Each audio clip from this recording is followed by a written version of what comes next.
It's Red Eye Radio. Gary McNamara and Eric Harley talk about everything from politics to social issues and news of the day.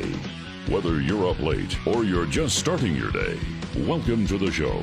From the Uniden America Studios, this is Red Eye Radio. Hello and welcome. He is Gary McNamara. I'm Eric Harley as we move into a Tuesday. Gary, good morning. How are you? But please, Huh? King Gary, King Gary. Eric. King Eric. Yeah. Yes. We're the kings. That's right. Of Red Eye Radio. That's right. No kings. No. We need more kings. You, everybody listening, you are our humble servants. That's right. Bring me some fruits. And the court jester. Oh, that might be me. It could be me. That's a double as the court jester. Okay, fine. I want to be above a king. I want to be a pharaoh. Yeah. Oh, pharaoh. I want to be a pharaoh. Yeah. King pharaoh. isn't. King's wimpy. I want to be a pharaoh. Yeah. No Pharaoh's Day. Right. Had a couple of sirs in my family, knighted individuals along the way in Scotland. But, that's just, come on. Isn't Elton John a knight? You're not really fighting. You're just singing, mostly. Aren't you? I'm not saying he shouldn't have been knighted. I'm just saying what is a knight. Let's define it. I like Elton John. I like his music, but you get knighted. Back in the day, the king would be on the horse. Sir Paul McCartney. Yeah, Sir Paul McCartney. She loves you. Yeah. She loves you. Well, no. Wait a minute. Yeah. He didn't come up with it. It should be George Harrison. Okay. Yeah, George Harrison came up with Taxman. Yeah, was he knighted? Were all the Beatles knighted? I don't know. Were they all knighted? I don't know if they were. I don't know. Ooh, But that would be a slight if they weren't. Harrison for Taxman Ringo's should have the been, only right? one that wasn't knighted. That would be bad. Well, he's the drummer. Yeah, but really, Paul was the bass player. That's even worse. It's like, Wow. And he got all the chicks. They got all the chicks. Wow. That's a... Yeah. It's weird how that works out. Yeah. Guys, that was sexist. You used the term chicks. Yeah, you shouldn't use that term. We know chicks No. hate that. No. We're going back. We're going back to the culture that existed at that time. That's all. That's right. All the chicks and guys. There I was and went to the driving range with my great nephew. All right. Okay. And we leave and we're driving, we're driving down Niagara Falls Boulevard in Amherst, New York. Yeah. And all of a sudden we come to the corner and we look at this. I'm like, oh, what's this? What are these people out for? It's like, oh, my gosh. It's the protesters. Yeah. Oh, yeah. Gee, that wasn't obviously organized, was it? It was real. It was interesting for the lack of diversity. Yeah. The huge lack of diversity. Right. There were very few men. There were no young people. Yeah. My great-nephew, who is Jamaican Irish, noticed there were no people of color. And that, I was seeing somebody put a reference over the weekend saying, well, they said it was going to be all old people at the Army celebration, the Army parade. He goes, well, it ended up being the opposite. I think it was Byron York who wrote it in the Washington Examiner. He said there was, great diversity, there. And he said it was, I only saw parts of it. I spent so much time with my dad this weekend and he can't, in his room at the house, they don't even have a television in it because the television bothers the hell out of them. Yeah. So we couldn't even, so I didn't see any of the parade live. I caught some of it afterwards. But every description I saw of it, even from MSNBC, it wasn't dark and about Trump. It wasn't really dark and about... Yeah. Because it went through the history. It wasn't about Trump. It was about the Army. But it was... What a fascinating weekend. But the whole no kings thing, I thought was just wonderful. And it was wonderful because it shows all of us, it's just another example that the left can't connect any dots. Mm-hmm.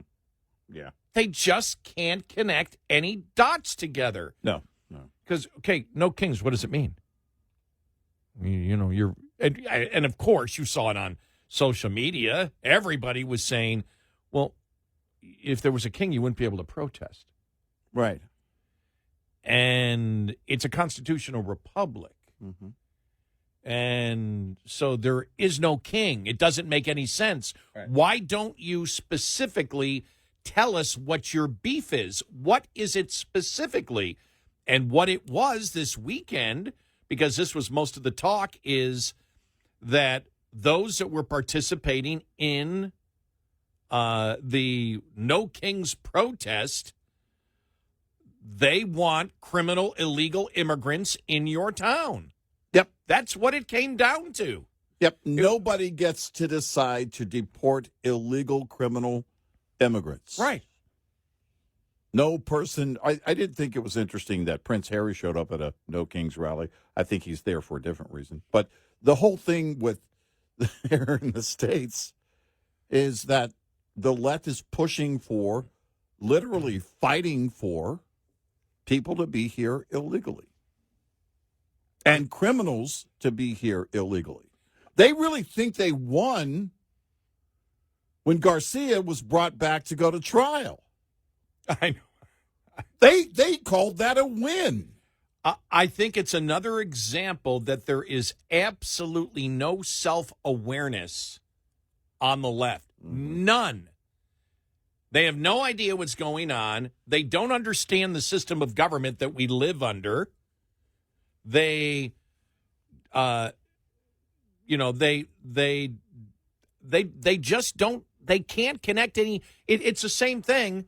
As I looked at it, as I'm going by and looking at these people, looking at their signs that made no sense. Mm-hmm. The signs didn't make any sense. Right. And all I could think of is these are the people that wish for men to compete against women. Right. These are the people that believe a man can be a woman if the man says so. Mm-hmm. So you're not going to get any logic out of them whatsoever. You're not going to be able to get into a debate. I saw a couple of reporters talking to one guy and said, well, but Obama deported millions of people, and Biden deported people. Well, and the guy looked at me, he goes, well, I just wasn't paying any attention to any news then. I am now. Yeah, right. Yeah. It was like, what? You saw that interview? The whole, that was then, this is now. Yes. They paid me to protest Trump, not them. I mean, what?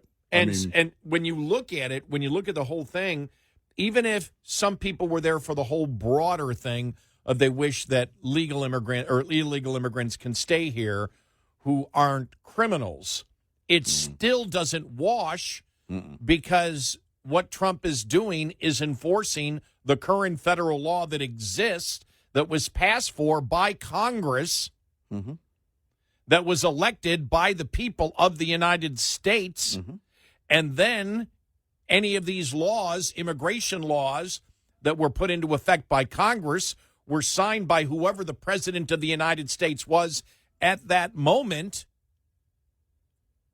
that went everywhere from across the board, from Republicans to Democrats over the last 75 years in the United States.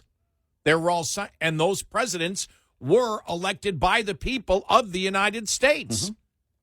So it doesn't make any sense. You're like, well, they're protesting something, and the only thing I can think of is they're throwing out no kings because they know if they get into the specifics of why they are actually protesting, they know the American public is going to reject it.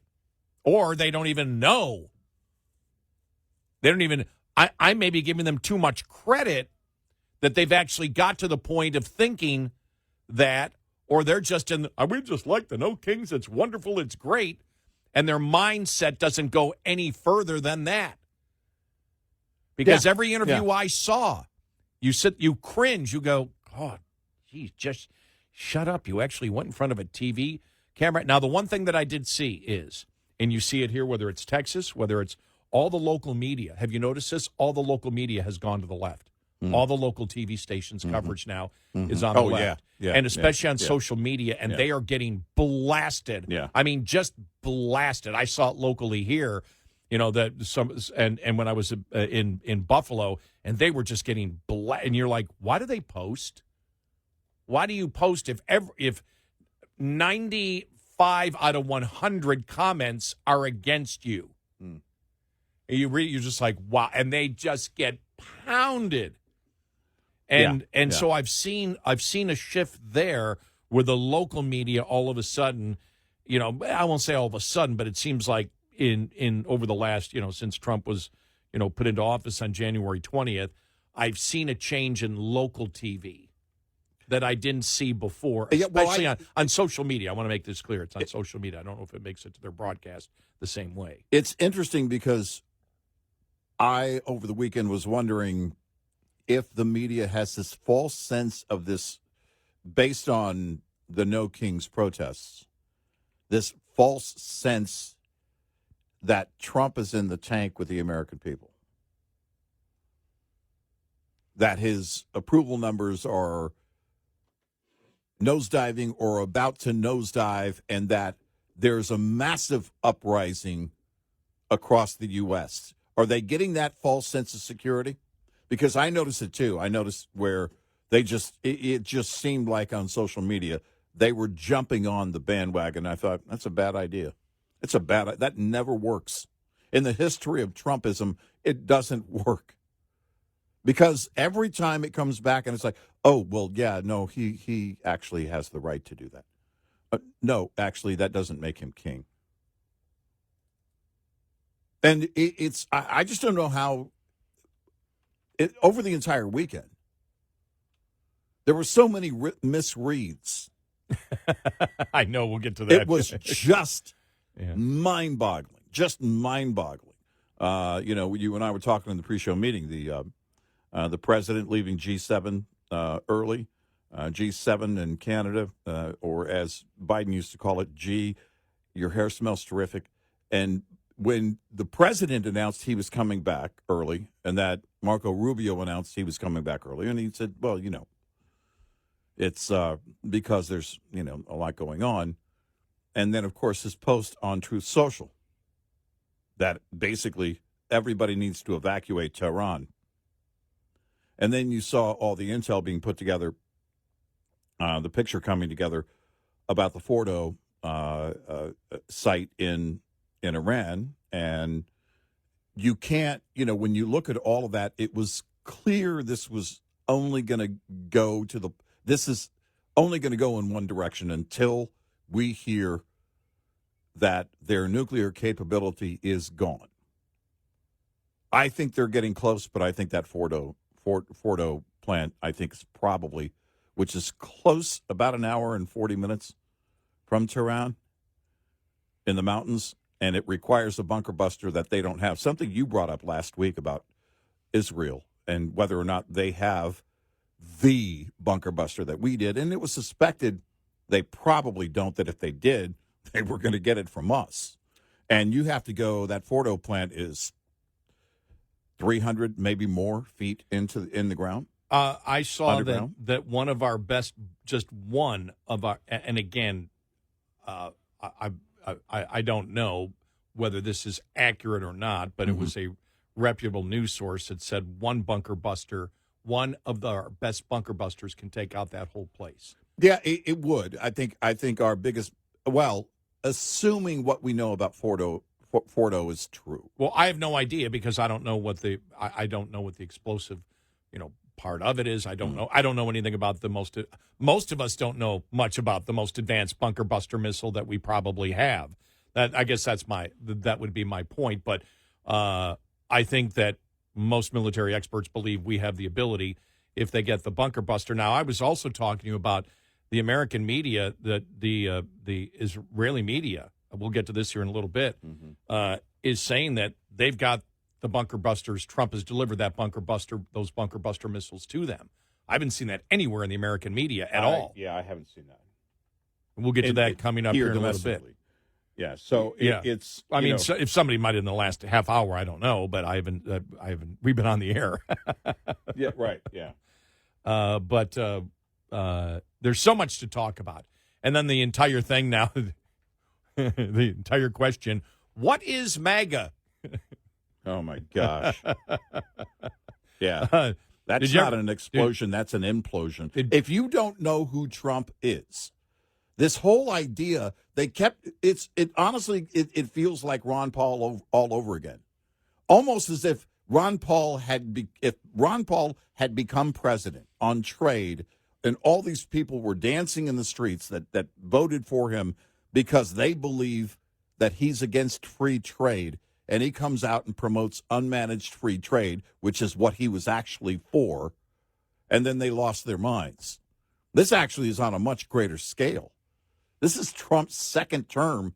If you don't know by now that he's not an isolationist, I don't know that we're going to have boots on the ground or we're going to deliver a bunker buster ourselves. But the U.S. is going to protect its interests. And I have confidence President Trump will work to do that, if needed. Well, when I saw the Truth Social where he called Tucker Carlson kooky, someone tell kooky Tucker Carlson, Iran's not getting a nuclear bomb. Exactly. But we'll get to all that and more, because what an interesting weekend it was. And it was a 3-day weekend, so we've got all this built-up stuff, this pent-up stuff ready to go. Yeah. We got a great show ahead, 866-90-RED-EYE. Hi there, this is Hope Zavara with Mother Trucker Yoga, and here's your health tip of the day. Healthy driver, healthy diesel, powered by Howes. Truck drivers are at high risk for carpal tunnel and grip issues from long hours at the wheel, leading to pain, stiffness, and weakness over time. Let's fix that right at the wheel. Using your steering wheel, stretch one finger at a time, starting from your thumb to your pinky. Hold each of those for 10 seconds. Then place all 4 fingers on the wheel and gently press and stretch your palm and wrist. Hold for another 10 seconds. Don't forget to do the other hand. Do this 2 to 3 times a day to keep your hands mobile, strong, and ready for action. There you go. Small, simple changes that can lead to big results so you can feel good again. Visit mothertruckeryoga.com and howesproducts.com for more tips and support. Lines open for your calls. 866-90-RED-EYE on Red Eye Radio.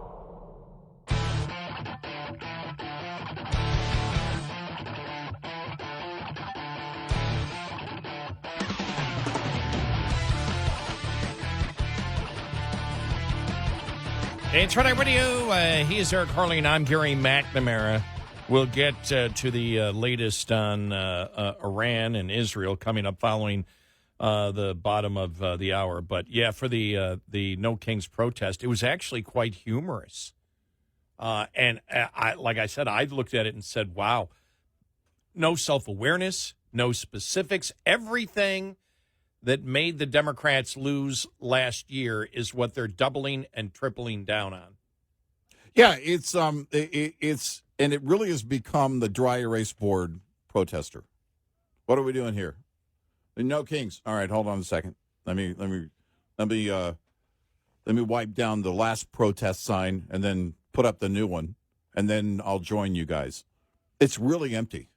It's absolutely empty. I remember seeing the meme that was every people protesting saying, I hate bad stuff, and it was just all these generic signs out there, and it was almost.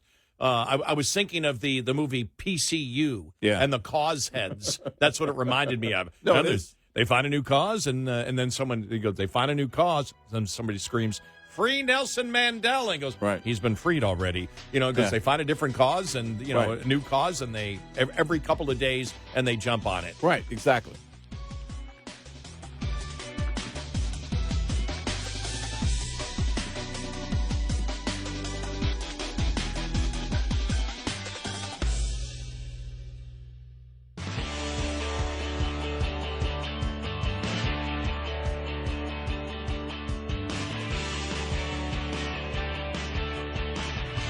Catch all 5 hours of the show live every night on the Red Eye Radio app. Available in the App Store. Red Eye Radio. It's Red Eye Radio. He's Eric Harley, and I'm Gary McNamara. I had mentioned earlier that Byron York column in the Washington Examiner. The parade was a good thing. Mm-hmm. Here's the first thing to say about Saturday's military parade in Washington, D.C., honoring the Army's 250th birthday. It was a good thing to do. It was not a vanity production for Donald Trump's birthday. It wasn't an authoritarian flex. It wasn't a threat to the American people. It was instead a dignified celebration of one of the great institutions of American life as it and the United States marks its 250th year of existence. Trump was right to highlight the Army's birthday as the beginning of America 250 events. It was also a good parade. Then he goes on to talk about, where it ran along and everything else. He goes, it began with Army history, leading the parade with horses and the Fife and Drum Corps. And there were soldiers in uniform of the Continental Army, formed on June 14th, 1775. Then came the Civil War and the cavalry from the Western Expansion. More period uniforms, horses, and music. Then World War I with vehicles and an early tank. And then the caissons go rolling along. Then World War II with everything. Lots of troops, vehicles, a Sherman tank, and a flyover of a B-25 bomber and a P-51 Mustang. Then Korea and Vietnam and the Gulf War, and the wars in Afghanistan and Iraq featuring modern equipment and helicopter flyovers. There were M1 Abrams tanks, mobile rocket launchers, Bradley fighting vehicles, and more.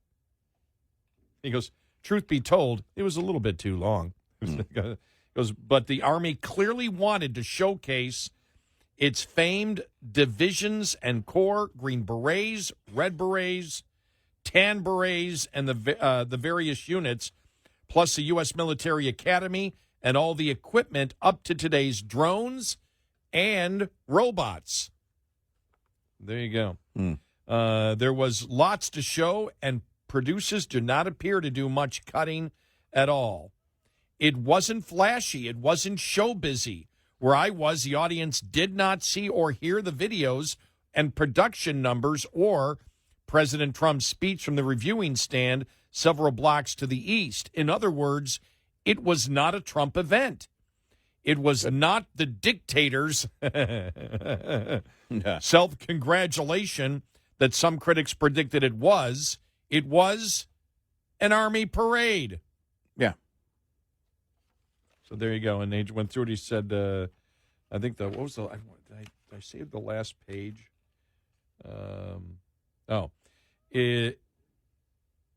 He goes, let's see, here we are. One more thing about, because then he brings No Kings. One thing about No Kings, the idea behind the nationwide movement was to create a narrative that Trump's opposition dwarfs his support and that opposition is growing as everyday Americans are shocked by Trump's actions. Organizers will say, just look at the demonstrations across the country, millions of people coming out to protest Trump, and compare that to his puny parade in Washington. We are the real majority. That's a tough case to make after the last election. Yeah. But they're still working hard at it. Still, the debate misses the point of the Army's 250th birthday. It was about the Army, the Army's history, and honoring the Army, and it was a good thing. I forgot who brought it up. I don't know if it was in this article or whatever, because I just read the beginning and the end of it. But it was somebody was pointing out, they said, well, you're going to have a parade, and it's Trump doing it. Remember, anywhere close to the driving distance of D.C., within an hour, 90% Democrat, 90% Harris voters. Right. He said, you're not going to get a huge turnout for anything that's Trump. Right. Because that's just the reality of it, and people aren't going to come from, if people are visiting Washington, D.C., but you're not going to get 1 million people to make that date and fly over the country to do that. It's just not going to happen. Right. But, it was, from what I saw, it was fine. It was great. It looked impressive. Great. Well, I mean, to sit there and honor the Army and the people that fought in the Army on their 250th birthday, as we now enter the 250th, between now and next year, 250th birthday of the United States, is completely and totally appropriate. Well, it's, I remember the bicentennial. Oh, yeah. My dad was chief of police on an Air Force base that we lived on in South Texas, Laughlin Air Force Base. So it was everywhere. It was everywhere. And I do remember wondering, well, do they do this, is this only for the Air Force Base? And then they did this big open house thing. And, the non-Air Force, the civilians basically are able to come up and see an air show. And, throughout the year, there were different things that happened. And I didn't go to school. We didn't have a school on base. So we were actually bused into town. Laughlin is actually outside of Del Rio. So the bus ride is, I don't know, probably 20-minute bus ride maybe to my school. And there was plenty of celebration that was going on. I remember it was early of 1976. It was early. So it would have been halfway through the school year. And then as it got warmer and warmer, I mean, Del Rio doesn't get too cold anyway, but as it got warmer closer to summer, I mean, it kind of ramped up. The celebrations kind of ramped up. Nobody was afraid to celebrate the bicentennial. They even did quarters. And the entire thing now with anything American, sorry, you can't have that. We can't have nice things. It has to be, something about Trump. It has to be, you can't celebrate America. You look out of place if you have an American flag. The liberals, I joked last week that it burns their hands if they touch an American flag. Because they don't want to celebrate America. It's quite the opposite. When you think about the whole MAGA thing, make America great again, it was about the economy primarily. But it was also about things of, you know what? We don't have to apologize for being America, Barack Obama. We've made our mistakes, but we should celebrate all of our victories. We should celebrate the fact that we have a free society. They don't want that. The left doesn't want anything to do with that. And you can't have a free society without armed forces like the U.S. Army. And I'm grateful for everybody who served. And I thought it was a great display. I thought it was, my buddies, in fact, from Del Rio, who served in the Army, they were texting back and forth on it. And it was, they loved it. It was great. You can't have that if you're on the left. You can no longer celebrate America if you're on the left. How dare you? I was waiting for the the No Kings thing. Next, it'll be No America. But, they've already done that. Remember F the 4th? Mm-hmm. That wasn't too long ago. No. Well, They've already done it. We may have it again this year. Probably Who knows? do it again. I'm sure they will. Falls on a Friday. Not that they worry because, a lot of them don't have jobs. They're professional protesters, so they'll be there. They'll show up wherever they're paid to go. That's the other thing, too. Whether they're all paid or not, it's highly organized. But these individuals that do show up voluntarily have no heart or conviction. And I don't mean that they're heartless as in they're bad people. They might be. I don't know them. I mean, they don't have anything really to stand on. They don't have any conviction. They don't have what you see in most Americans. And that's that they stand for something. What they have is, again, dry erase protest sign. What are we doing this week? Okay, let me order the T-shirt. Let me get my Stanley Cup filled with drink, and then I'll meet you there. That's lame. It was. I just thought it was in fact, the more they showed it, the more the media covered it over the weekend, the more lame it seemed. I thought the left doesn't understand how this is going to backfire. Once again, they think they're winning this, and they're not. They're just not. The American people don't want illegal criminals here. They don't. And yet, they're fighting, the left is fighting for it. Keep it up, by the way. I hope you have another one coming up this weekend. Peaceful protests. Get out there. Come on. Whatever you're going to protest, again, dry erase board, fill in the blank. Well, like I said, it was perfect. It was perfect if you wanted to know where the left is right now. It was, and again, separate the No Kings protest from the riots that have been going on. Because what I saw when I saw in the suburbs of Buffalo, actually it was in the border of the town of Tonawanda and Amherst, New York. I didn't even see any police there, and everybody was along the side of the roads, and they were peaceful and just chanting. But the interesting thing is, very few horns going off. I mean, I sat there and waited for a good 3 minutes to get through the light. And there were hundreds upon hundreds of vehicles, maybe in the time that I was there, which was a good 5 minutes. And so you're talking about, I don't know, at that point, 500, 600, 700 cars going by, 2 beeps. Yeah. It wasn't like, we agree with you on it, which I found, if we were observing it all. And the other thing was my great nephew, after we went to the driving range, he was going to the Juneteenth celebration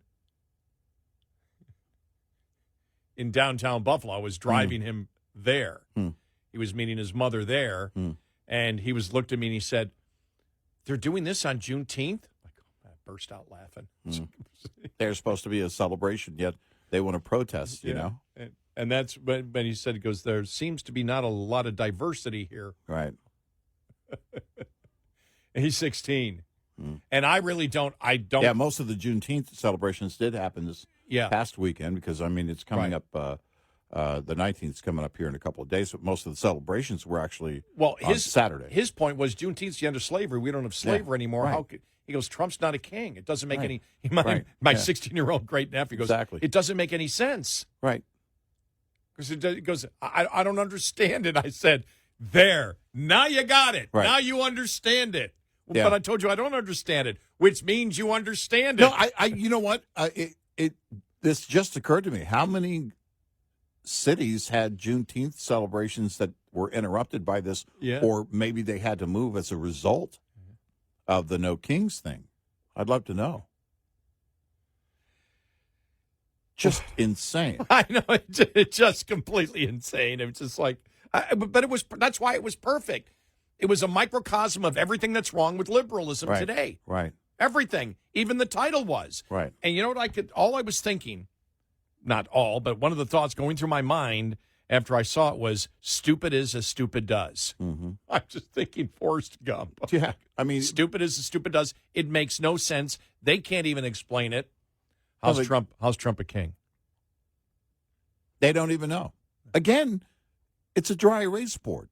They write on it what people tell them to, what everybody else writes on it. And Trump sort of just ignored it. He goes, well, I don't feel like a king. Everybody's stopping what I'm trying to do. Yeah, exactly. It was hilarious. Yeah. My gosh. So yeah, it was insane. 866-90-RED-EYE. Get in touch with Red Eye Radio, toll free at 866-90-RED-EYE.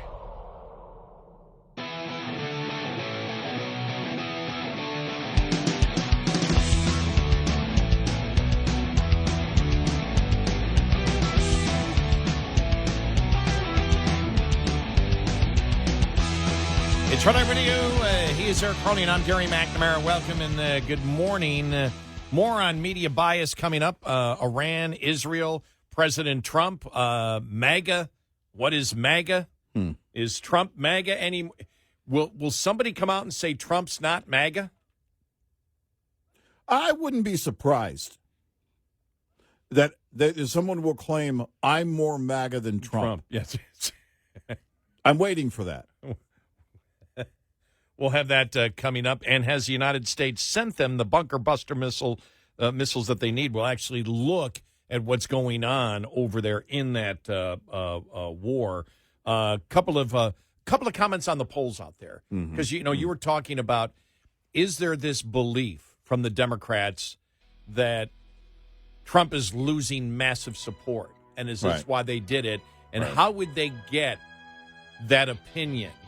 Well, I think it's because some of the polls out there are completely bogus that they're focusing on, and we'll get to that coming up.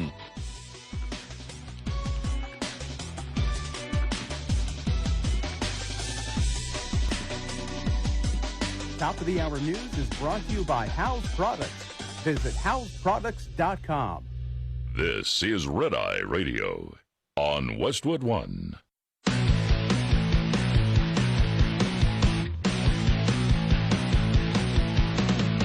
Now, it's Red Eye Radio.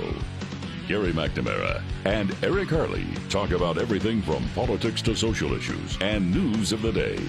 Whether you're up late or you're just starting your day, welcome to the show. From the Uniden America Studios, this is Red Eye Radio.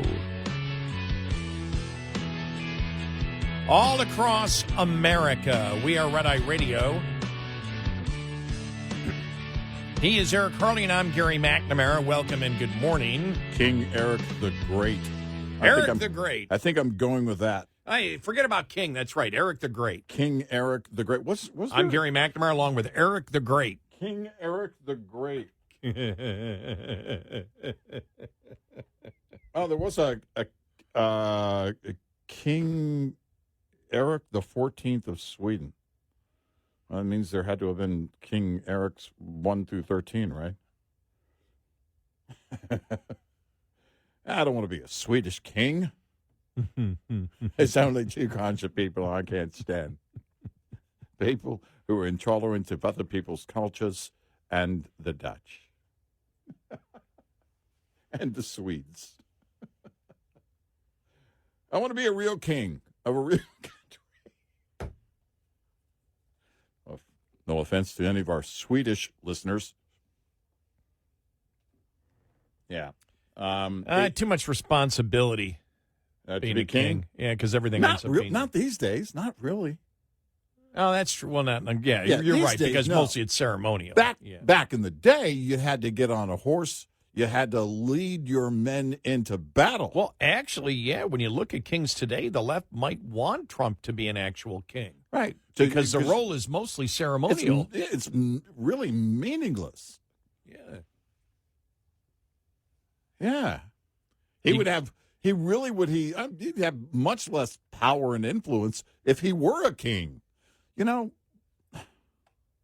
do we have to help them on everything?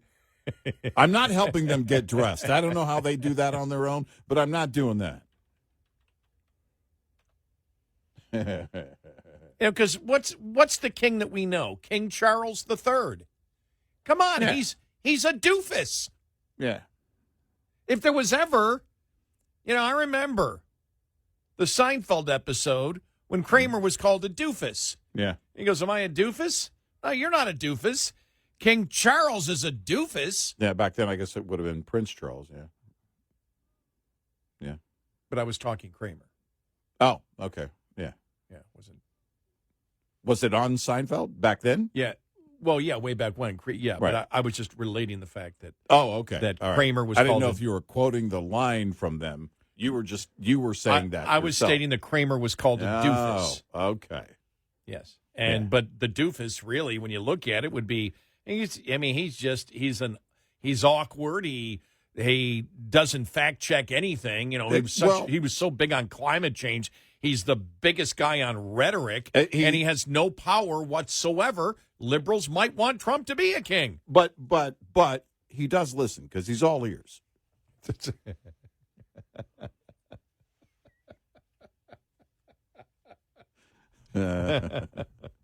Not to Harry, but anybody else, he'll listen. Look, liberals, the problem for you is not that Trump is a king. The problem for you is he isn't a king. And the Constitution of the United States, through our constitutional republic. Wait, you're getting too deep for them.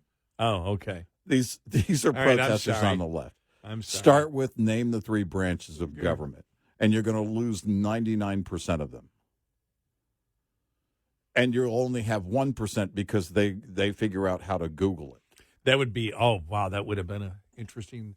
If I wasn't with my nephew, maybe I would have done that. Just got a mic stand, MSNBC, and walk out there and say, we're glad to you're here now. You're calling Trump a king, so please explain to me what portion of the three branches of government is the king portion of it. And could you please tell me first, before we get to that, what are the three branches of government? Yeah. Remember, I'm from MSNBC, and I'm with you all the way. Yeah. The last time I did that, I actually sort of did that when I was covering the Democratic primary in 2004, well, the Iowa caucuses. And I was in the Democrat hotel. And all I had was, nobody had any idea I was a conservative radio talk show host. I was doing my local show at the time, and I was doing it from there. I was doing my show from there. But during the day, I'd walk around to get audio. And all they saw, I had an ABC mic flag, so they had no idea who I Yeah. They were willing to talk. Oh, ABC. It was really, I mean, it was a lot of fun. It really, really was. I thought about putting on a long red robe, renting a horse for the day, getting out my Burger King crown, just going downtown. Attention, subjects. It was just kneel before me. Oh man, it's just so dumb. Just so. Yeah, it was so dumb. It really was. I do want to get to the one story here. Let me just scroll down a little bit. I want to make sure I get to it because I haven't seen. Well, I haven't. I've been so busy doing other stuff here, but I haven't seen anybody yet cover the story that you've got the Israeli media. This is the Jewish Voice, TJV News. And get U.S. delivers bunker-busting munitions to Israel for attack on Iran's Fordo nuclear facility. Now, the interesting thing is this came out on Sunday. Yeah. And the question still being asked, I know I was looking at the Wall Street Journal editorial, which was also from, I believe, Sunday night, and they didn't mention this at all. But TJV News from Israel, in a significant development underscoring deepening U.S.-Israeli military coordination, CAN News confirmed that American aircraft have landed in Israel over the past 48 hours, carrying a crucial supply of advanced weaponry, including bunker-busting munitions, despite stringent restrictions on air traffic imposed across Israeli airspace. According to the news, the aircraft originated from U.S. military bases in both Europe and continental United States and were authorized to enter Israel under special military protocols. This delivery is widely viewed as a pivotal logistical reinforcement for the Israeli Defense Forces, which continues to carry out Operation Rising Lion, a sweeping military campaign aimed at dismantling Iran's nuclear weapons infrastructure and deterring its regional aggression. Why is Israeli media reporting this, and I haven't seen any American media on this at all? Yeah. Somebody may be on X, and I've missed it, but I've not seen any major media cover this. I didn't see anything on X, again, unless I missed it, but I don't know. I mean, I think it's... My point is their story true or is it false? Or well, no, has anybody even fact-checked it? If it's I think so many people right now are speculating. I don't know about this particular story, but there's great speculation that there is greater involvement. Here's Trump on Truth Social a couple of hours ago about 3 hours ago now, after the Macron of France said that, made the comment about Trump mentioned that there could be a peace deal in the works, a ceasefire agreement in the works. So Trump responded to that, saying publicity-seeking President Emmanuel Macron of France mistakenly said that I left the G7 summit in Canada to go back to D.C. to work on a ceasefire between Israel and Iran. Wrong. He has no idea why I am now on my way to Washington, but it certainly has nothing to do with a ceasefire. Much bigger than that. Whether purposely or not, Emmanuel always gets it wrong. Stay tuned. Well, if it's not a ceasefire and it's much bigger, then it only goes one direction. And you had the Israeli ambassador to the U.S. say only the U.S. has a bomb big enough for the Fordo enrichment plant in Iran, which is less than a couple of hours away from Tehran. We don't know. I have no idea. I mean, if you get into the, what information is online, we don't know how much of that, is accurate. The GBU 57A, the BMOP, the MOP, as they call it, massive. And they say, some sources are saying it could penetrate up to 200 feet into the ground, which wouldn't be far enough for the underground facility that is Fordo. They most believe that's 300 feet below ground or even further. But the question would be, could there, because there was also some information that showed that the MOP actually had, you could enhance the warhead. And so we don't know what the ability is or isn't by the U.S., but we do know, based on Israel's ambassador to the U.S. and his comments, they don't have the ability. So if there were going to be an attack on Fordo, that weapon would have to come from the U.S., whatever the weapon is. But the immediate strategic goal is to destroy, this from the Wall Street Journal, or at least significantly degrade Iran's ability to produce a nuclear bomb. As we write this, that goal has not been achieved. Now, that was Sunday. Mm-hmm. Iran's largest uranium enrichment site at Natanz has been damaged, as has the Isfahan facility. Israel has also killed as many as 14 of Iran's top scientists working on the program.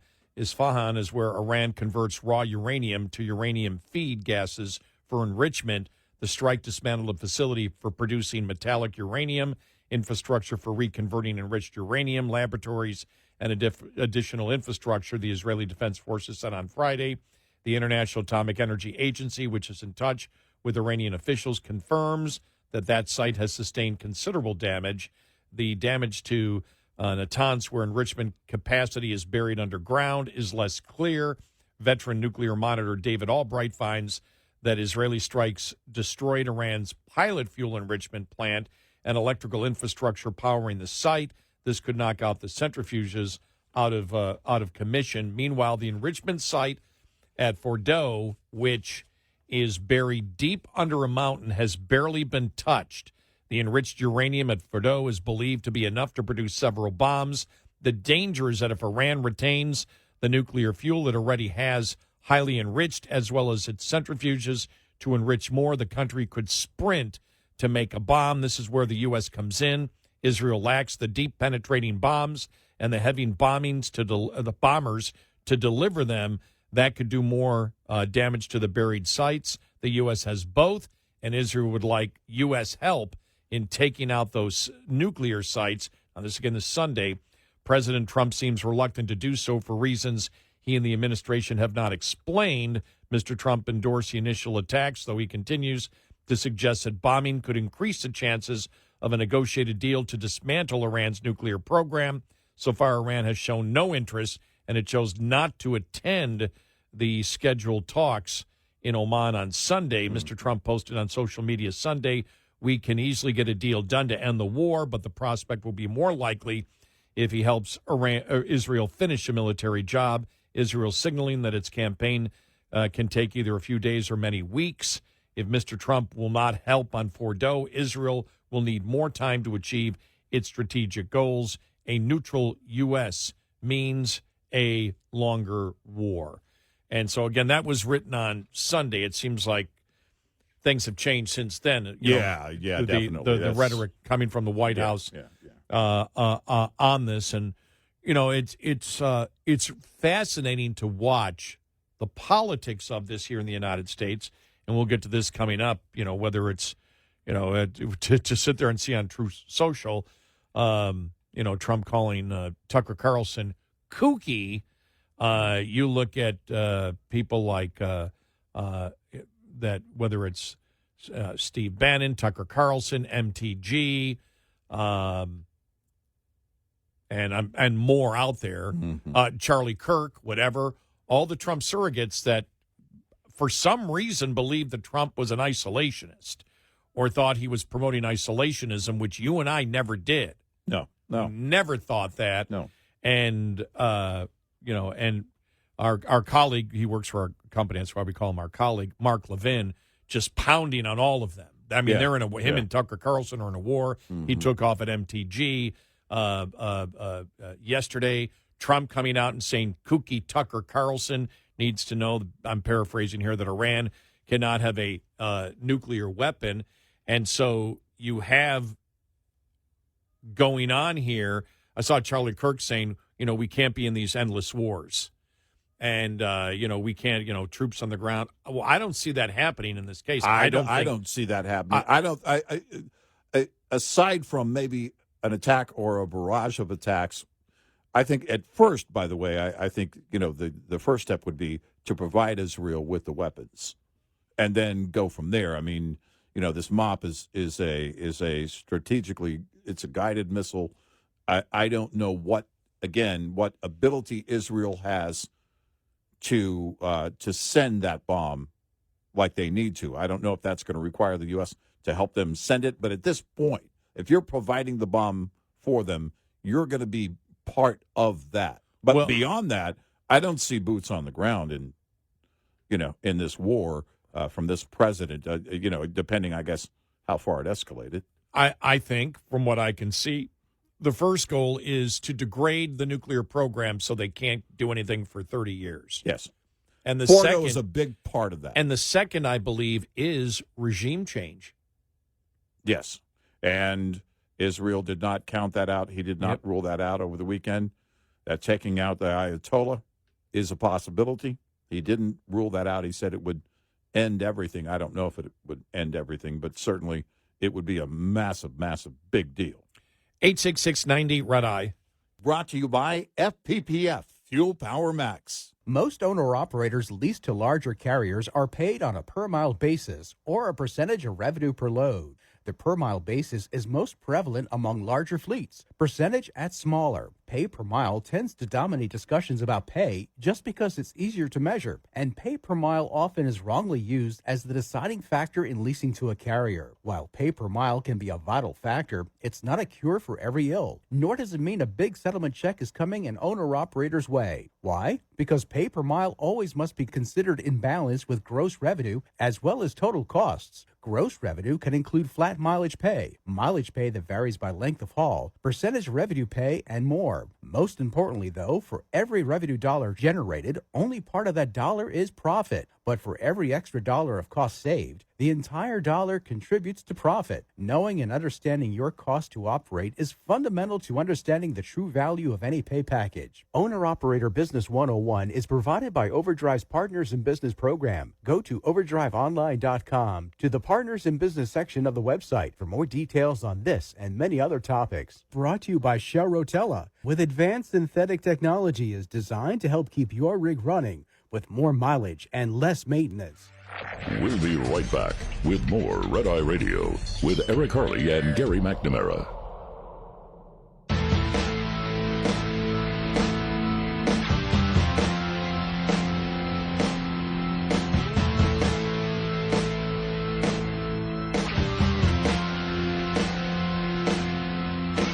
It's Red Eye Radio. He's Eric Harley and I'm Gary McNamara. I'll get into the specifics of because right when we ended there, when we a little bit late there. But I said that I think the number one goal of Israel is the two goals. Number one, destroy the ability of them to start producing nuclear weapons for 20 to 30 years. Mm-hmm. And number two, I do believe regime change is a part of it. And I do think that this administration might be in favor of it. I'm not certain of it. We'll know depending on what happens over the next week or so. But I'll tell you, I'll get into more of the specifics of why I think that coming up.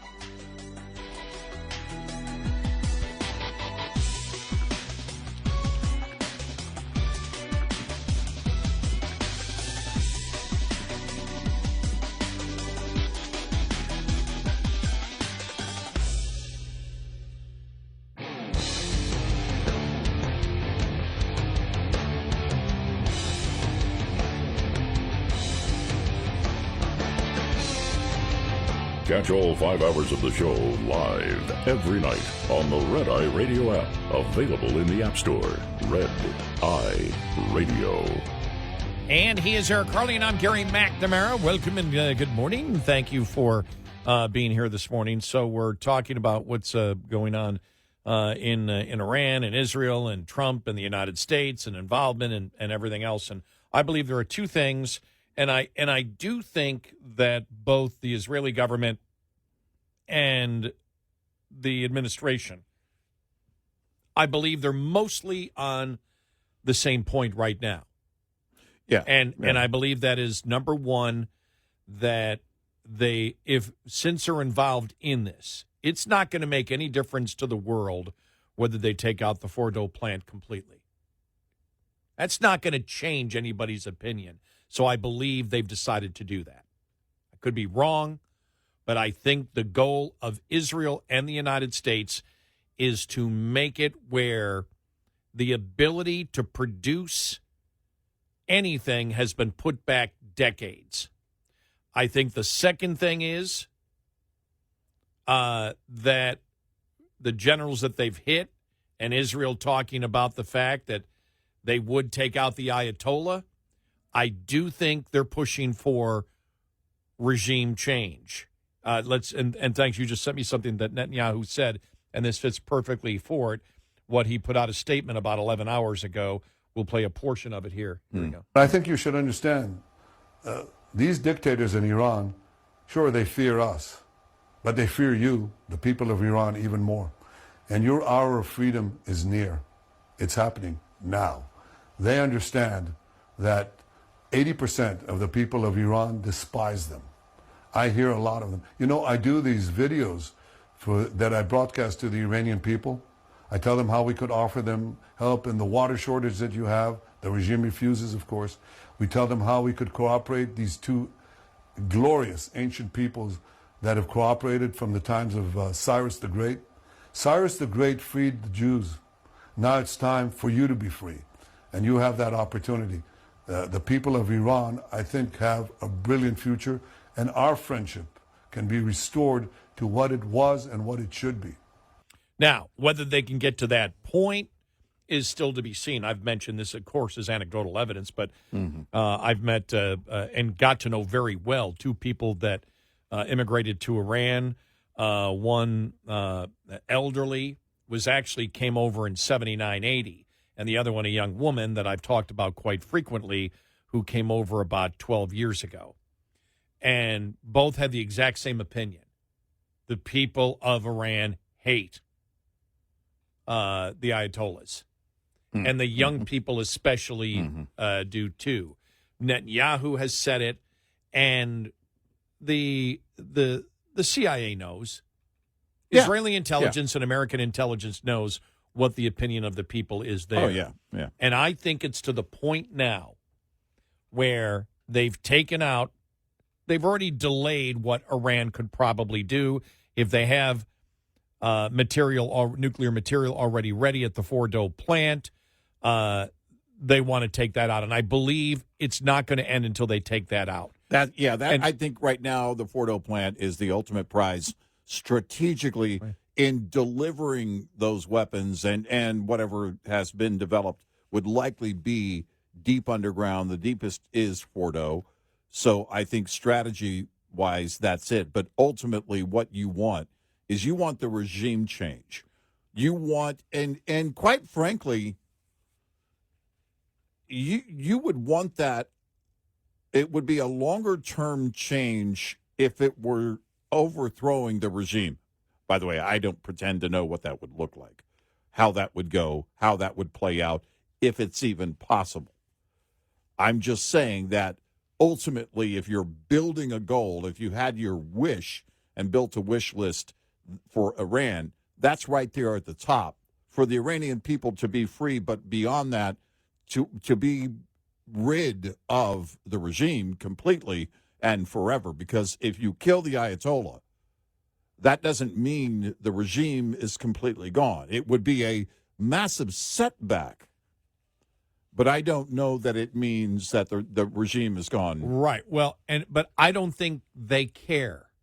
I think that right now, I think that both Israel and I believe possibly the administration believe, and this would be President Trump believes, that, we would like, an opportunity. It would be great if the Iranian people were able to rise up. We don't know if that's going to happen, but things got to the point of being so bad where it doesn't matter who takes over as long as they don't have access to nuclear weapons. Yeah. And what you do is you send a message that if you attempt to go back to nuclear weapons, will kill your leadership. This is something that you and I talked about a long time ago, and this is where we believe that, Mark Levin is completely right on this issue, because there's the huge debate going on between Levin and Tucker Carlson and everything else. And I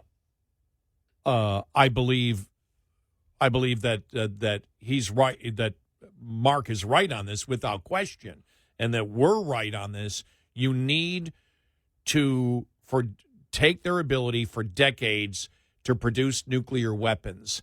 And how close were they? I think whatever happened, whatever they knew at this point, whether it was a month where they could have a bomb, it got to the point where it was unacceptable even to Trump.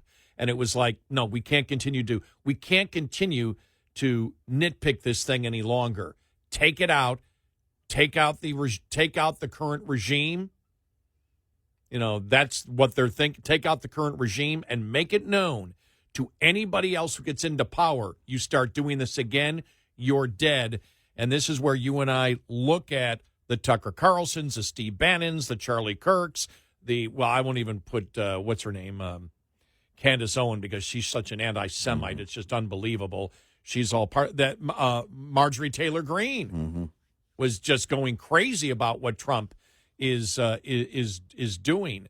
They believe they're MAGA. I've actually heard the thing, Trump is no longer MAGA. These people are MAGA, which is pretty hilarious. We don't know where they ever came to the delusion, and we believe it is a delusion that Trump is an isolationist. Yeah, we've never thought that, and I don't know how they came to believe that. Right. And taking out Soleimani, because I saw it today. Well, Trump isn't a warmonger because he backed off. They're actually playing the videos of when, they attacked the U.S. drone, and Trump, we were sending over people to hit and Trump said no, pulled the troops back, and it was like, oh, see, he's a coward. He won't do it. That was from, but the MAGA side, whatever the MAGA side is, however you define it at that time, was saying, no, it's good because we don't need to get involved in it. Then he kills Soleimani. And his message was, we don't need to get involved in boots on the ground war. Right. We have the technology to take out the leaders. Right. To me and you, that was actually a much more powerful message, because the message was, we don't want to destroy your infrastructure and your people. Right. We want to kill your leaders. Well, because if you look at the plan now, it's clear over the past couple of weeks, they get it down to the three main plants on enrichment. After Natanz, and there was no nuclear fallout there, it probably was found that, okay, Fordo is probably where everything is, which would make sense. It's the deepest underground. And so it's a larger facility. Natanz was older. It did on the centrifuges. It had a higher count. But if they thought it was, okay, it's better protected, and Fordo must be where everything's happening, because Fordo does have the ability to produce those weapons, most believe, fairly quickly. So they took out the other ones. They couldn't get Fordo, but they'll need the U.S.'s help in taking that out. So if you take that out, you take out the regime. Because if they still have the ability, the regime, even if you kill the Ayatollah, the regime could come back if they have that power. If they don't have that power over anybody else, over anything in that region any longer, they're isolated. They're carved out as a pariah when it comes to trade. And you're sending messages basically to every trade partner we have. There will be no business with Iran. If you're doing business with Iran, that's unacceptable, period, because you're helping them facilitate a comeback or their proxies and everything else. Keep in mind, Biden let them raise the money that funded October 7th. This is absolutely insane and can go on no longer, because we know we're the prime target. And eventually, if we just let them go and pretend like nothing's going on, it's like shutting your eyes and the big bad boogeyman goes away. It doesn't work that way in the real world. It doesn't. And I don't think the goal is to defeat Islamic radicalism. No, I mean, that would be the ultimate goal, but I don't like believe, to. But right, I don't believe that's what the because that's what I've heard. Well, the administration is foolish if they think that's not what they're thinking. You set a tone for other countries. If you're going to be a state sponsor of terrorism, we're going to also shut you down. We're going to shut you down, but you degrade their ability to produce nuclear materials for a couple of decades. You push it back. That's your number one goal. And if you can attempt regime change, even if it doesn't work, you say to yourself, they were the world's number one exporter of terrorism. How bad can it get? Exactly. They were already doing it, so let's send the message. I think, let's send the message that there's a price to pay. Yeah. And as we have said, what we have found out with Islamic radicalism, one thing we found out over the last 25 years, the leaders don't want to die. No, they have no interest in being martyrs. Right. They find the soldiers, the young people that wish to die, but the leadership don't want to die. Right. They don't want to die. No, they run. They hide. They run. As I've said, when you look at whether it was Osama bin Laden or the 12 over here for to bomb, to destroy the World Trade Center and everything else.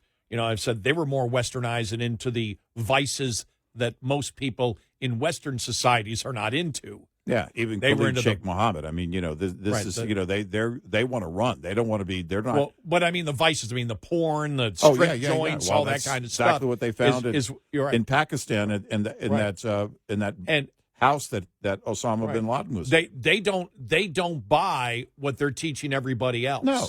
And they don't want to die. No, they used it as a recruiting tool. Right. And what Trump did by taking out Soleimani is, you're going to die. Mm-hmm. And by taking out Osama bin Laden, never stopping. If you're going to get involved in this, you are going to die. And remember, they weren't fighting; they were hiding. Mm-hmm. They were doing everything to hide, and so that's what you do. Right. And it's believed that the Ayatollah is in hiding or has been in hiding on and off since this whole thing began. But since Israel started their strikes, the Ayatollah is likely in hiding, and who knows where. Again, these are not leaders. Iran wants to fund terrorism, use proxies all over the world to do their bidding, to do their fighting. And there's no guarantee that regime change, even if you got it, would be better or worse. I don't think they care as long as you send the message you will die if you get involved in this, and we've destroyed your ability to produce anything. I think that for has a couple yes. of decades. If It's a combination. If it's coupled with destroying their ability, the infrastructure for their ability, and setting it back, as Netanyahu said over the weekend, setting it back years already. And imagine if they get Fordo, then you set it back decades, and you couple that with the regime and a hit on the regime, then that will set them back, and it will be a much different Iran, I believe, or at least has that potential. 866-98 Red Eye. Coming up, more with Gary McNamara and Eric Harley. It's Red Eye Radio.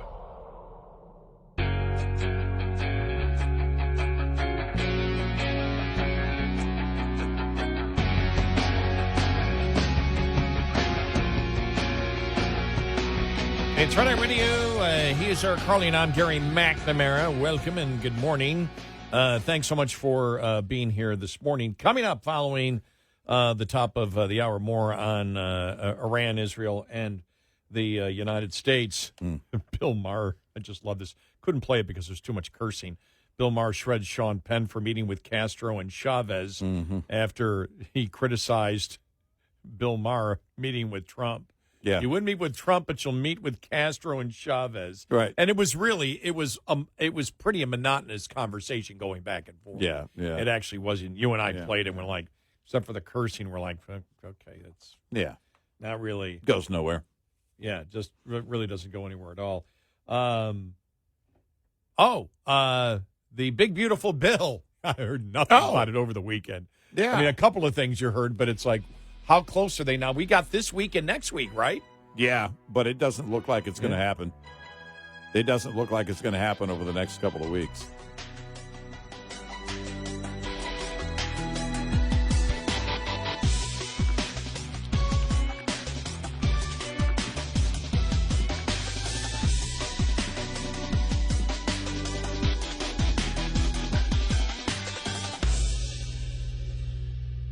This is Red Eye Radio on Westwood One.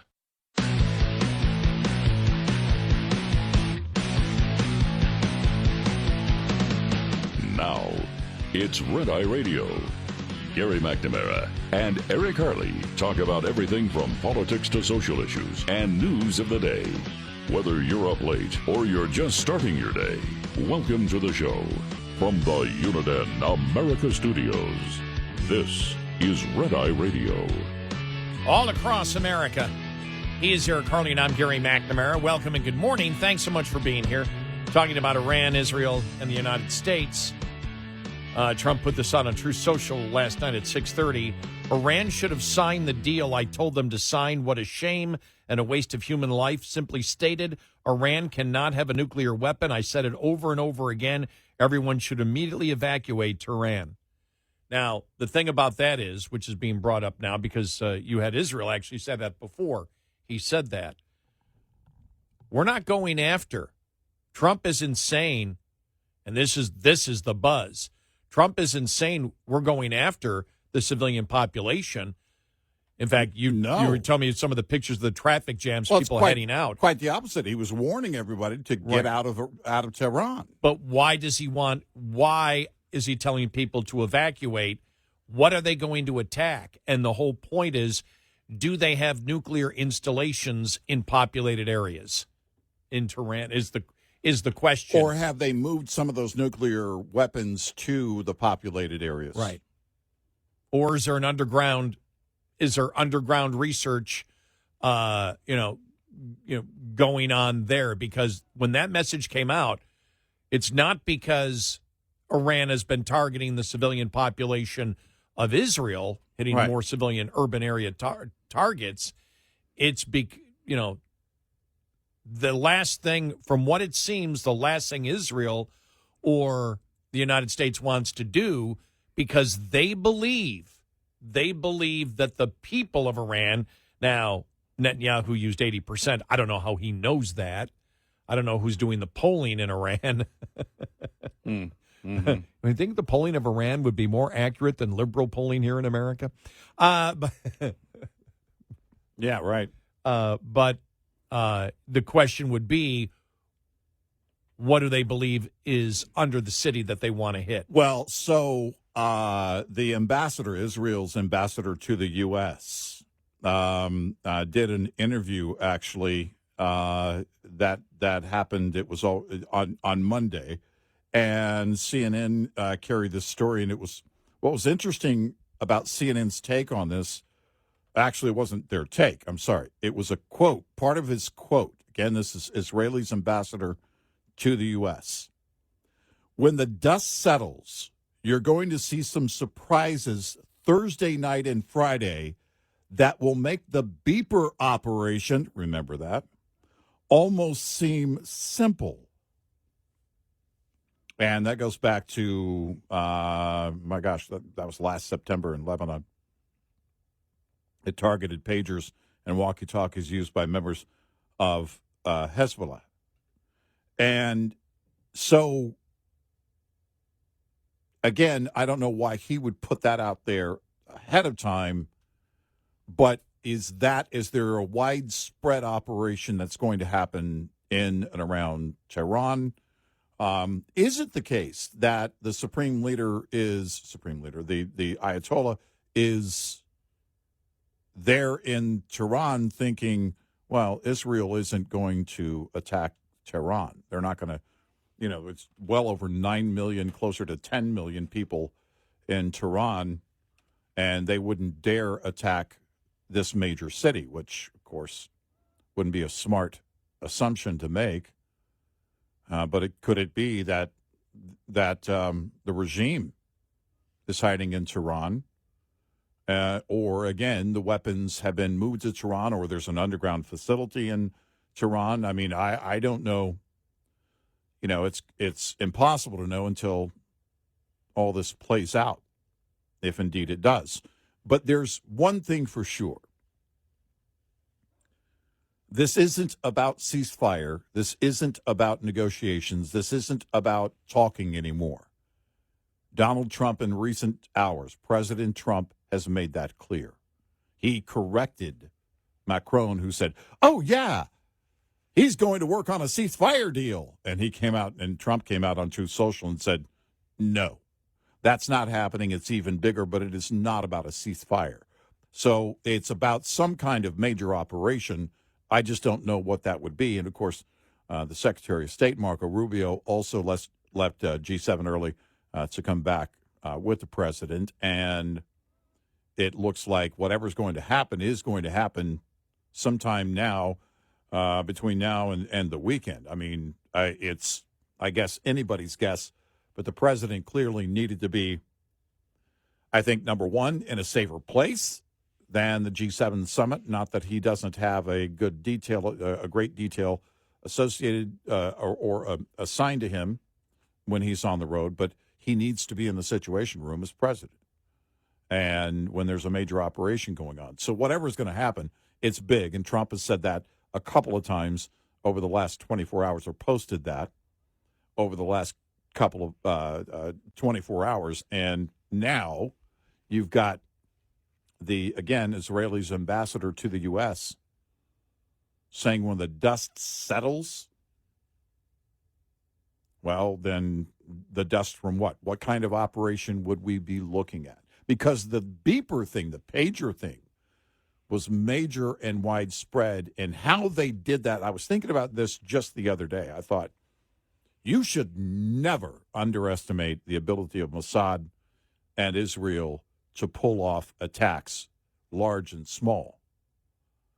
And if you took that to a large scale, that type of planning and implementation of a plan, and apply that to a large scale, and President Trump putting on social media, everybody needs to evacuate Tehran, basically a message to the civilians. Keep in mind, too, you played some of the audio from the interview that Netanyahu did, one of the interviews that he did, and he was talking directly to the people of Iran. And that's a media group that covers news for Iran that he was interviewing with. And he was basically telling them, look, we want you to be free. We want to coexist with you. You are not who we're going to war with. So it's clear. It's a very clear picture, I think, that the ultimate goal is to take out the regime and to take out everything that they have in terms of their ability to deliver a nuclear warhead. And you don't stop until that job is done. And I agree with you on that. I mean, I think that's where they're headed. Number one, make sure that the nuclear program is destroyed for the next couple of decades at least. Yeah. Number two, anybody who was involved in it, which would be the current regime. You know, people say, well, regime change never works. I mean, that's right now what I don't know what to call them. Former MAGA. I don't know. But that's what they're saying. We don't need to be in a forever war. I don't think Trump is looking for a forever war. No. I don't believe Israel's looking for a forever war. For those that believe that Trump was an isolationist, you and I have said for the longest time, you're reading it wrong. Right. He's not an isolationist. Yeah. We never thought that he was. Nope. And I think that people say, well, regime change, you don't know. You may get something that's worse. I think they look at how close Iran was to a nuclear bomb, what Iran has already done, what they already know Iran has already done through their surrogates in Hezbollah and Hamas, and the money that Biden ensured was there to fund all the terrorism that they wanted to be involved in. And they just said, if we take out the nuclear infrastructure, the nuclear Has to be both. If you take that out, Yep. then it really doesn't matter who's in, and there's a good chance That's the difference. that there's a good chance that maybe a civil war will take place, and as long as a civil war is taking place, we're not involved in it. And it is true. If you just took out the regime would come back if they had the power of whatever point they've developed to. The next regime would come back. It's got to be both. You take their power based on their weaponry and their ability to develop the ultimate weapon. You take that out completely. By the way, we haven't even gotten into what other possible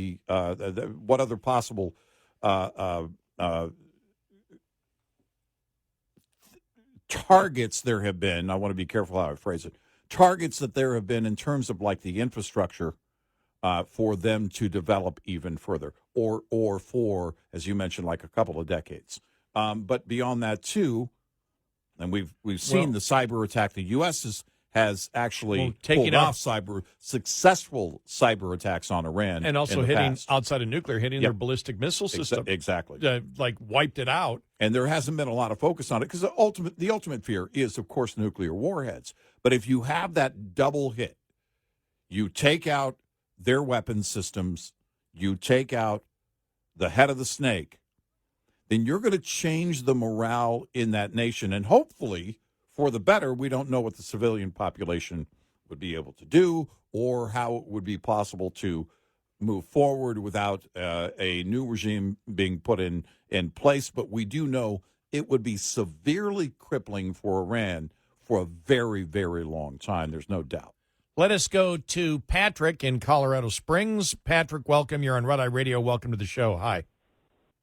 Gentlemen, thank you for taking my call. You're welcome. What's up? You stole my thunder. Oh, I'm sorry. We apologize. No, that's okay. My complaint was this. I obviously don't know about what's happening behind the lines, but I think that Donald Trump, I'm a little disappointed in his approach to this Iranian thing. We need to be, when we landed in Europe, we didn't half-ass it. We didn't half-step it. I think Iran could be more dangerous than the Nazis. So we have to be shoulder to shoulder with Israel. We don't need to be behind the lines. We need to tell the world, look, you mess with Israel, there's no space between us. And for Donald Trump to tell Israel, don't kill the Ayatollah, big mistake. When you have cancer in your body, The surgeon doesn't take out 75% of the cancer and hope the rest goes away. He takes that at 100%. You go into Iran, and you're right. The Iranian people, I work in the medical field. I've worked with Iranian doctors, Iranian nurses, and they all say the same thing. We want to be westernized. We like the United States, but we have a small group of people that are tyrants and they have their foot on our throats. And they treat the Iranian people like dirt. So you take that cancer, you cut it out completely. You don't arrest it. You don't prosecute it. You destroy it. And then you destroy the weapons of mass destruction. You step back and you tell the Iranian people, okay, now you have free elections. How do you guys want to live? We're here to support you. We're not here to tell you how to live, but we got your back. And ultimately, this might sound crazy, but I think that someday, if we did it right, Iran and Israel would actually be allies. And I don't understand why, I wish that we could have more military Air Force bases in the Middle East, not to influence their lives, not to change their lives, but to be the dog chained up in the backyard, like, okay, we're here, you live any way you want to live, but we're not going backwards. We're not going to let another regime come into Iran and ruin this place. Same thing with Israel. You don't mess with these people, and I wish Israel and maybe even Iran someday will say, okay, we'll take an Air Force base here, an American Air Force base, just as a reminder that this is not a place that you want to mess with. We put out the money and the effort. We're not going backwards. Thanks so much. Yeah, we just got to go, but thanks so much. We'll comment on everything you had to say. Thank you, coming Patrick. up next. We appreciate the call. 866-90 Red Eye. Lines open for your calls. 866-90 Red Eye on Red Eye Radio.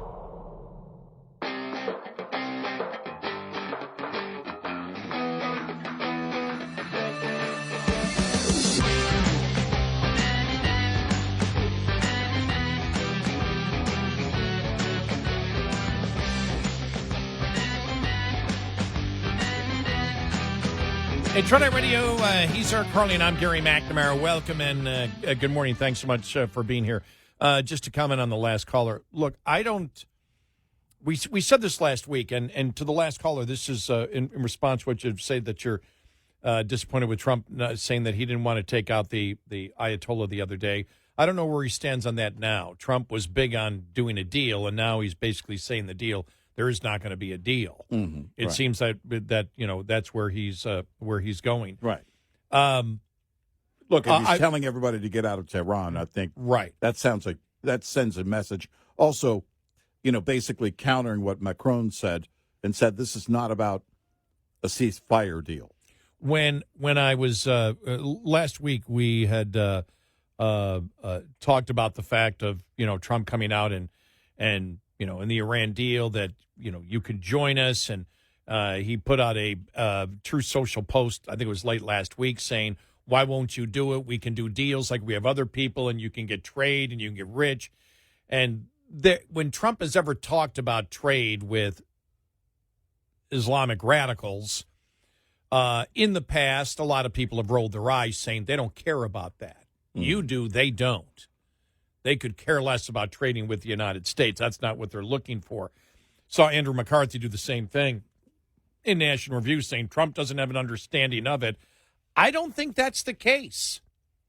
I think Trump is looking at this and saying the United States can stand back a little bit, and Trump, I don't know what other president could do this besides Trump, but he can sit there and say, at the same time that we are helping Israel, he is promoting the fact that he wants to make a deal, even a deal that most people look and go, well, they'd never want that deal. It doesn't matter. He sets the parameters saying either you're going to end up like this or you can end up like this. You can share in the wealth of having a westernized economy, whatever. But the Ayatollahs don't want that. but the people of Iran may want that. And so you're sending out a variety of different messages. As I've said, you don't, especially in wartime, and we saw, it was like, okay, Trump tricked you last week along with Israel. Understand that he may be saying something just to get world public opinion saying, well, he gave them a chance. Well, look, he had Elizabeth Warren on his side a few days ago. I don't usually agree with President Trump, but I think diplomacy is the answer. I agree with him on that. Look, we've been saying it for a while, basically since he became president, even in his first term. Be careful not to judge everything, number one, until it's over. And number two, don't so much judge what he says. While it is important, look at what he actually does, the actions that he takes. And in this case, the taking out of Soleimani, the things that he has done in his first term, what he's capable of doing, and also what a strategic plan might look like along with Israel. Because if you couple the two, I think this is a much different, certainly deeper game than where we were when he took Soleimani out. Not that Iran wasn't a threat. That was the whole point. But now we seem to be, 30 seconds to midnight on the nuclear clock with the Iranian regime. So things are elevated, and they're happening very quickly. And I think Trump has made that clear with his words in the last 12 to 15 hours, that things are escalating. Whatever's going to happen is going to be a big deal, and it's going to happen very, very soon.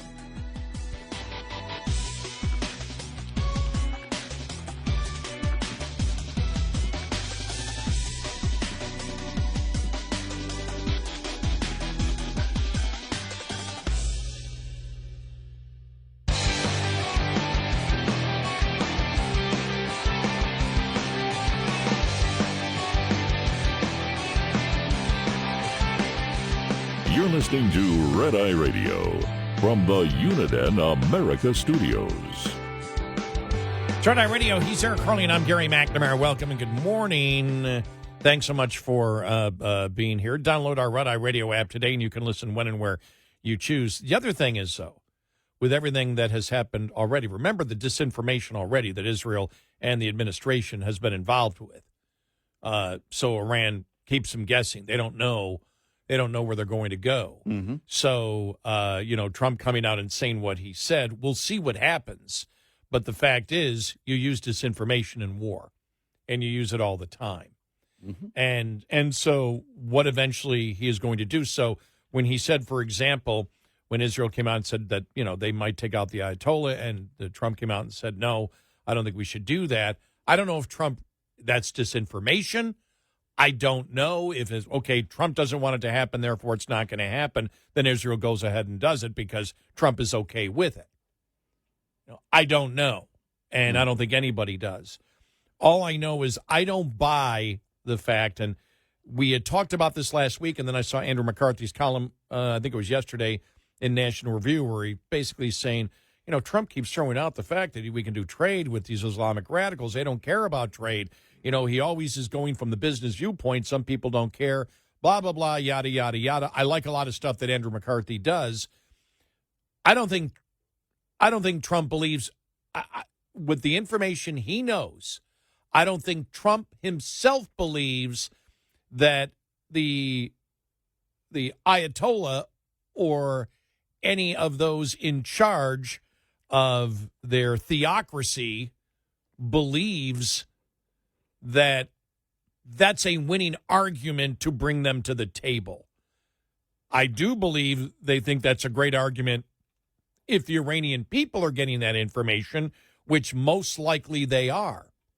As I found out from people I know that have lived in Iran that said, no, we know what's going on. We hear what's going on, and we get information, from it. So, again, we're at war, so disinformation is huge at this point. Trump still totally standing behind Israel. And if it's true from the Israeli media that they've got the bunker busters over the weekend, that they need to do it. And if it's true that they're going after, because if he's saying clear out Tehran, then you're asking yourself, what are they going after there? What's under the ground there that they may have found that they want to take out? I wouldn't jump to too many conclusions as to specifically where Trump may be, because we're in the middle of disinformation now, because you're at war. You don't want the enemy to know what you're doing.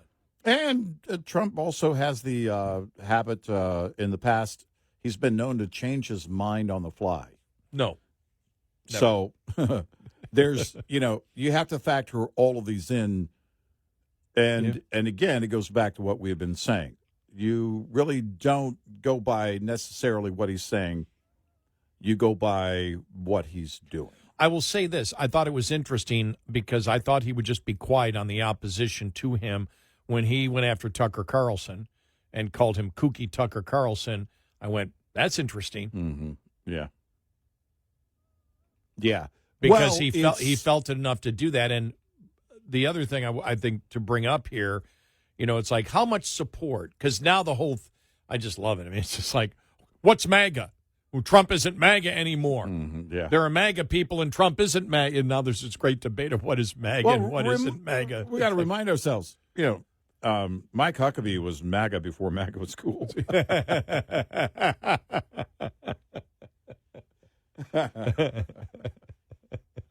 But the Senate the Senate GOP passing around a poll that was done of Trump voters in 2024. Gray House did the polling. Gray House Media did the polling here. These are all Trump voters.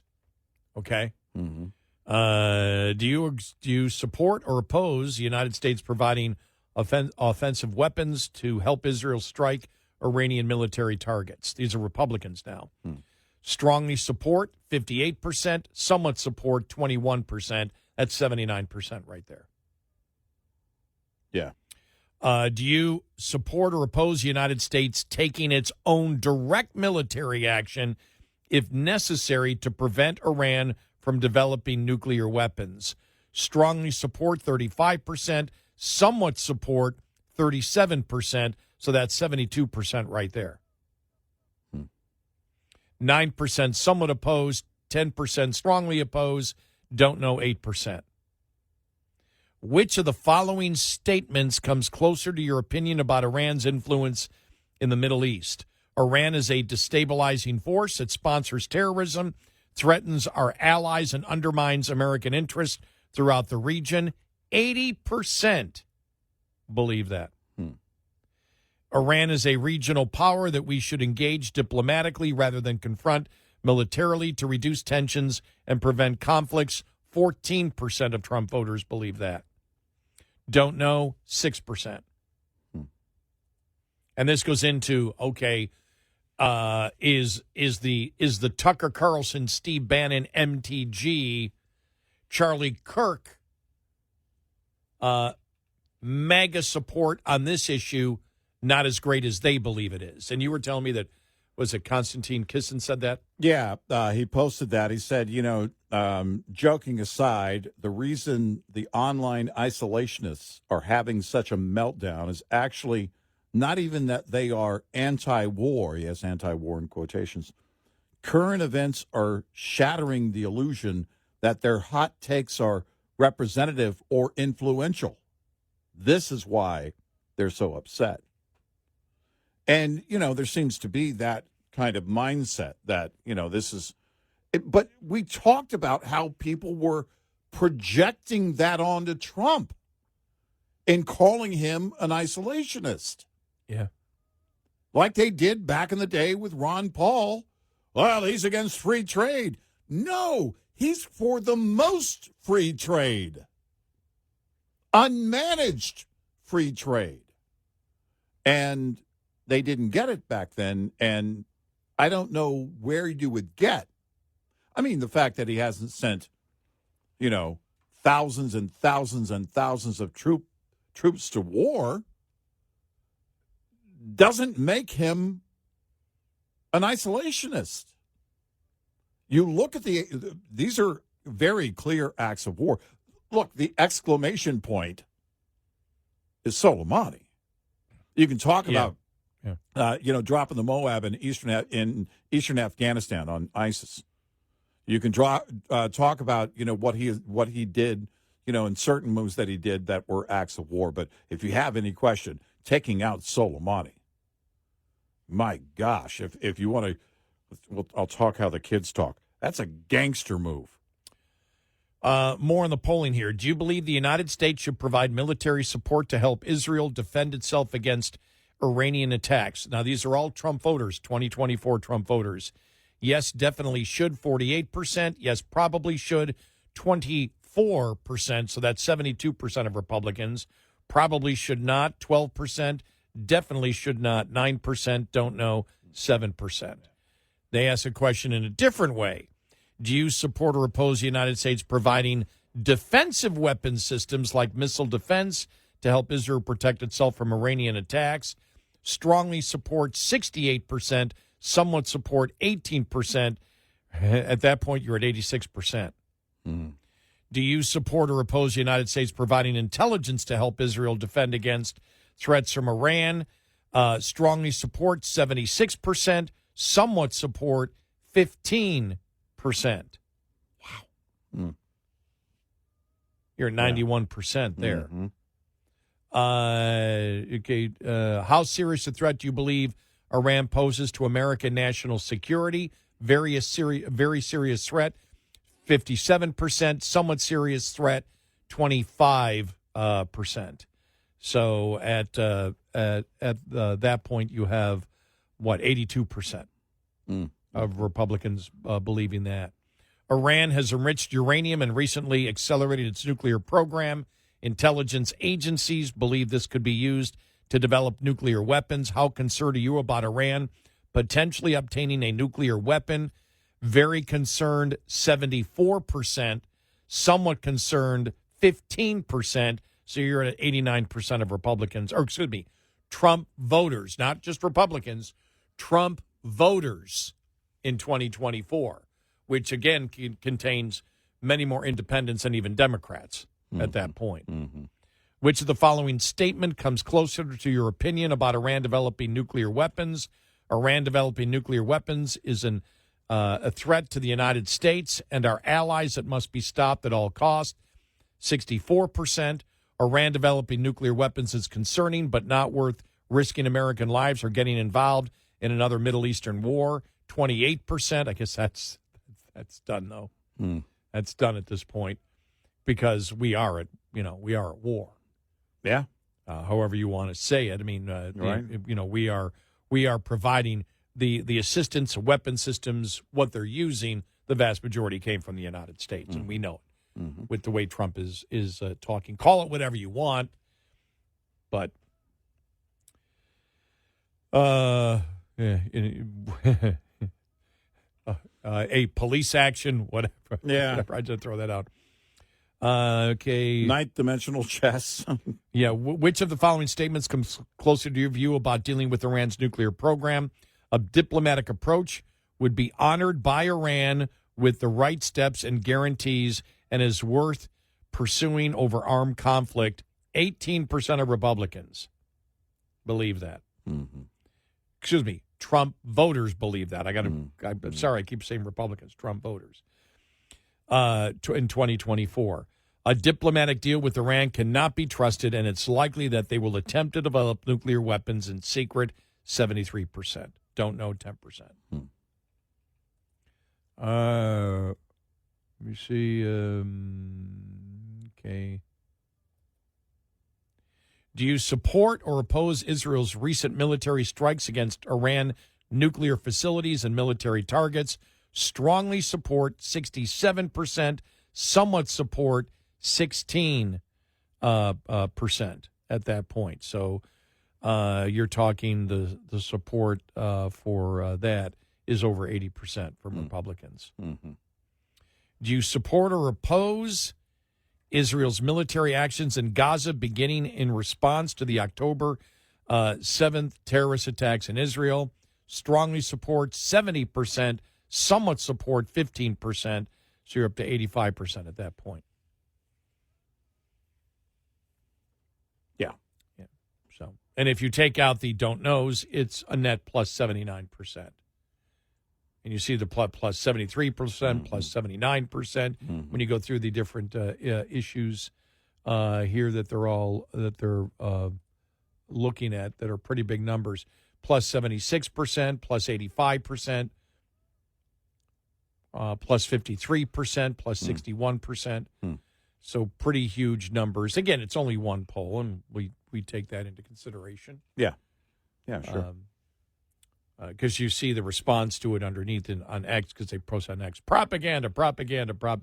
Yeah. It's a poll. Nobody believes it. So, yeah. But it's where we are right now. What happens in the next 48 hours, or what happens before Friday? Because it's interesting what the foreign minister of Israel's ambassador to the U.S. Basically saying, when the dust settles, this will make the whole pager attack look. They're sending like out these child's messages play. for a reason. Yeah, they are. And again, you have to take into consideration it could be disinformation. All based on what we saw late last week. Sure. Yep. Well, and the president rushing back to Washington, and it's. Do you force them to the table that way? Again, what's your ultimate goal? And does anyone actually believe whatever they come to the table with, they're going to adhere to over the years? In other words, can you actually trust Iran for any kind of ceasefire talk for any moment? I wouldn't, but I'm not in charge. 866-90 Red Eye. Get in touch with Red Eye Radio, toll free at 866-90 Red Eye.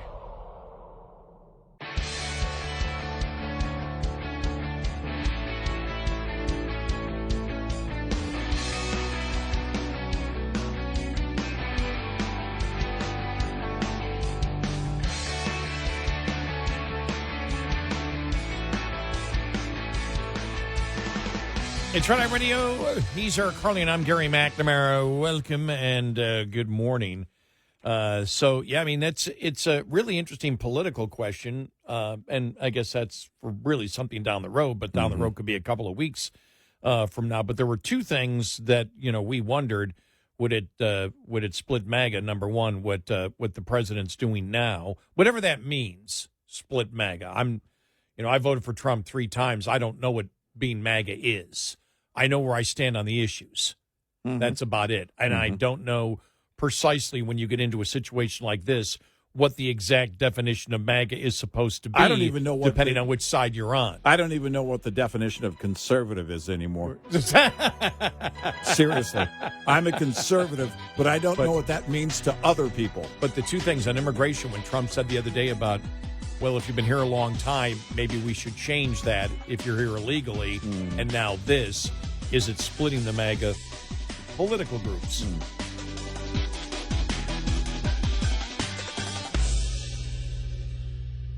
This is Red Eye Radio on Westwood One.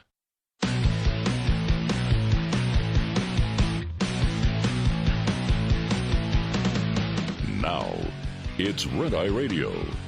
Gary McNamara and Eric Harley talk about everything from politics to social issues and news of the day. Whether you're up late or you're just starting your day, welcome to the show. From the Uniden America Studios, this is Red Eye Radio.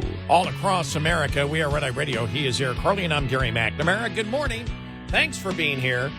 Thank you. When we talk about everything that's been going on for the last couple of days, and we talk about Israel and the Trump administration has already used disinformation against Iran, and we've talked about that everything that we say that's coming out right now, we say, could it be this, could it be that, could it be that, because we don't know. We suspect that, when we talk about what the goals are of Israel and the United States, that they are quite accurate, which is to ensure that Iran cannot build a nuclear bomb. But as to how they get to that point, who knows? As we talk about the fact of Trump saying, everybody get out of Tehran, it's like, okay, are they going to attack there? You see that all the place. Okay, what's underground? What might be underground? Should we Israel saying, well, we're considering taking out the Ayatollah, and Trump saying don't do it. Is this all in order to get is it to get them to understand the seriousness of it? Is it to get them to the negotiating table? Or is it just differences in opinion when it comes to taking out the Ayatollah, Israel versus the United States? And I say that a couple of articles yesterday that came out, one from some Axios saying that the White House is discussing with Iran the possibility of a meeting this week. Mm-hmm. I don't think that's as big of a story as people might think. You're discussing with Iran about the possibility of scheduling a meeting this week between the United States and Iran, according to 4 sources briefed on the issue. Mm-hmm. The objective would be to discuss a diplomatic initiative involving a nuclear deal and an end to the war between Israel and Iran. And so you can look at it and you go, the Trump administration's point might be, all right, we have successfully destroyed enough of their capabilities, and the deal that we would make means we could go to the every nuclear website today and check out everything, that we can go wherever we want. You have, and if you don't do it, we're right back at it again. And this would be a way that the Ayatollah and his regime could stay in power even if they weren't a nuclear power. You get them to that point. But the objective would be to discuss a diplomatic initiative involving a nuclear deal and an end to the war between Israel and Iran. But they've been talking about that for weeks. Yeah. The meeting hasn't been finalized yet, but is part of a last-ditch effort by President Trump to swerve away from war and back towards deal-making. The U.S. official confirmed a meeting with the Iranians this week is under consideration. The meeting could be a make-or-break moment for the question of whether the U.S. will join the war in order to eliminate Iran's nuclear program militarily. Trump sees the massive bunker busters needed to destroy Iran's underground enrichment facilities at Fordow, which the U.S. and Israel does not, as a key point of leverage to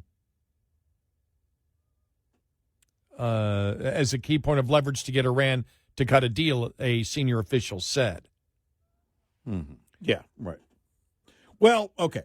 So there's a couple of things here. If you want to pick this story from Axios apart, then I'll tell you why it may not matter. instead of why it matters, you have to know the inside joke. Yeah, Axios always puts in there why it matters. Yeah, and so this is why it may not matter. Because the information, the sources who have been briefed on the issue may have old information. Things change very quickly in a situation like this, and we've seen that happen actually over the last week and a half, that things have changed very, very quickly. It could be that, okay, the sources, and by the way, all right, the sources are out there, and the sources are going to the media in order to feed this as propaganda. It's basically anything is possible. This could be dated information. It could be spot-on information. Could be disinformation. And it could be disinformation. And so, so then you look at the whole leaving G7, and then Macron from France is saying, who was also at G7, he was saying, Trump said that there's going to be, a ceasefire. He's working on a ceasefire deal. And then Trump responded to Macron saying, no, that's not right. Macron's just doing this for publicity. That's not true. There is no ceasefire. And, what's happening is much, much bigger. Okay. That could also be that Macron threw the deal under the bus by saying something about it and wasn't supposed to, because there goes your leverage. And Trump has to bring everything back on track by responding on social media. I don't know. I don't think anybody wants to go to war with Iran. But there is something very, very clear. Iran cannot have nukes, and it's quite possible they already do. So if they do, and we know they have every intent on using them, they'll use them on Israel. Will they use them on American bases in the Middle East? I can't tell you that. I don't trust that they wouldn't. And that's what it gets back to, is the trust game. Any deal, would have to come with the ability to inspect at will. Does anybody believe that's going to actually play out? Well, is the deal basically unconditional surrender? We can go wherever we want. It would have to be, wouldn't it? Right? Because that's the whole point. You would have to be able to inspect at will. Right. You're talking about, the discussions are, can we discuss to talk about whether we should have a meeting where none of the parameters have been set of what we're going to do in the meeting? Right. Exactly. And they've been talking all the time. That's the other thing, too. They've been talking. I have no doubt that Trump would love to talk some more. Trump said at the G7, we're talking on the phone, but it's better to talk in person. Mm-hmm. Yeah. He expressed hope that Iran would make a deal, even though what he came out with last night, made it clear in the statement, whether it's disinformation or not, it's still to be seen. Who knows? Maybe he's hosting. Maybe the Ayatollah is going to arrive at the White House in a few hours. but he made it clear you should have taken the deal. Well, that was the thing, is that if you go back and you read what he's posted in the last less than 24 hours now on Truth Social, I begged them to make the deal. I begged them to make the deal. It also could be that Trump is bracing for what Israel has already told him they're going to do. Meanwhile, sorry, we know you want to keep talks going, but we can't, and we're going to have to go and go after the Supreme Leader. We're going to have to go after the Ayatollah. We're going to have to go. Breaking after news Fordo. here: The Israeli Defense Forces said it killed Iran's wartime chief of staff, who was the government's top government military commander, in a strike against Tehran. That was the other story that was coming out. Mm-hmm. Explosions were being heard inside of Tehran. Ali Shadmani, who was the closest figure to the Iranian Supreme Leader, was killed on Tuesday when the Israel Air Force struck a staff command center in the heart of Tehran. Shadmani served as a wartime chief of staff and commander of the emergency command of the Iranian Armed Forces. According to the IDF, he was also commanded Iran's Revolutionary Guard Corps and the Iranian Army. At the start of the operation, he was appointed to command the Iranian Armed Forces after his predecessor was eliminated in the opening strike of Operation Rising Lion. He was just promoted just days ago. Right. And they announced the promotion, by the way, just within hours of announcing the others had been killed. They announced the promotions of the people basically taking their place. The IDF said Shadmani's elimination adds to a series of eliminations of Iran's most senior military leadership and degrades the chain of command in the Iranian Armed Forces. It also tells anybody there, you take over, you're dead. Yeah, which, by the way, I think I said it off the air. I didn't say it on the air, but if you're being promoted in Iran, that's not necessarily a good thing. Yeah, you become the next target. So they did strike there's a headline, Israel carries out strike in the heart of Tehran, takes out the closest figure to the Iranian Supreme Leader. So you're sending specific messages. I don't know if he was in. I'm guessing that if you're talking about the command center that he would be in, that everybody is underground. So a particular set of bunker busters had to take him out. Right. Unless he was on the run. Well, they said he was in the command center. He was in the command center at the time? Yes. Okay. So it's a command center underground. That's what we don't know. Hmm. I wouldn't be above ground if I was an Iranian military leader right now. No. So, again, it shows, though, that because it's important, as we were just guessing, and this just coming across here in the last 20 minutes or so, it does make the case, though, that when he said get out of Tehran, whatever, they were striking targets or target. Mm-hmm. I don't know if it was just one strike or they've hit a bunch of different strikes. Now, it was said there was heard to be explosions, multiple explosions in Tehran. Hmm. So there's where we are right now. We'll keep you updated on that story. So they're not backing off. They haven't taken out the Iranian Supreme Leader, but they've taken out his second in command. Yeah. Unless they're looking for the Supreme Leader at this point to take him out, too. As this new wave of attacks on Tehran is underway. Is that a part of it, I guess, would be the question. And is that what has Trump, again, leaving G7 early, knowing it's exactly what I was saying when you broke in with the breaking news. You interrupted me rudely with the breaking news. If you're going to, if you know Israel, you really wouldn't. Maybe he doesn't really want them to do it, but they've told him we don't have a choice. We've got to do this wave of attacks, and we've got to target the Supreme Leader. And we know where he is, and we have limited time, so it has to happen. So the question is that what's going on? And that's what has President Trump back in Washington, just bracing for what the response from Iran might be, or the rest of the world is going to be. And he needs to be, of course, at the White House. 866-90-RED-EYE. Brought to you by Hot Shot Secret. Hi, I'm Jen Loomis, a transport safety expert at J.J. Keller, and I'm here to share a tip on roadside inspections.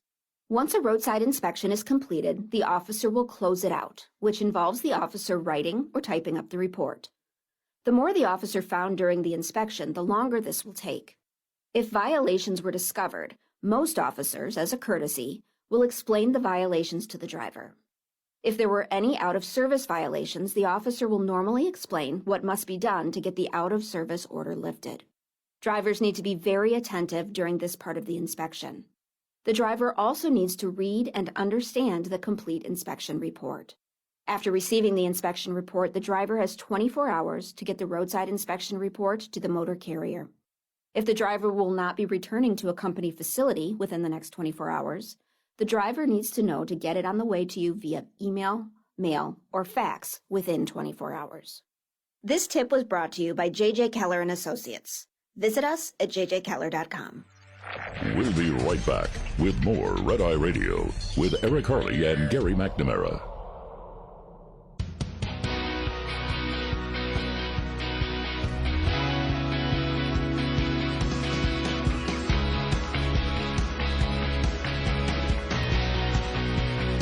We are Red Eye Radio. He is Eric Harley, and I'm Gary McNamara.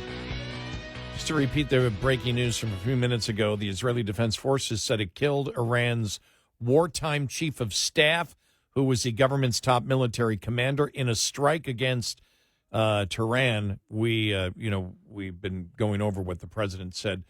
Get out of Tehran if you're there. Mm-hmm. Also, Israel had put that out earlier. You had told me I hadn't seen the pictures. You'd seen the pictures of some of the traffic jams of people trying to get out. Videos of right. It was just seemed to be endless lines of cars trying to get out of Tehran. Multiple reports of explosions in Tehran, and the IDF now saying that they've killed Iran's wartime chief of staff, Ali Shadmani, who was the closest figure to the Iranian Supreme Leader, was killed on Tuesday when the Israel Air Force struck a staff command center in the heart of Tehran, the IDF said.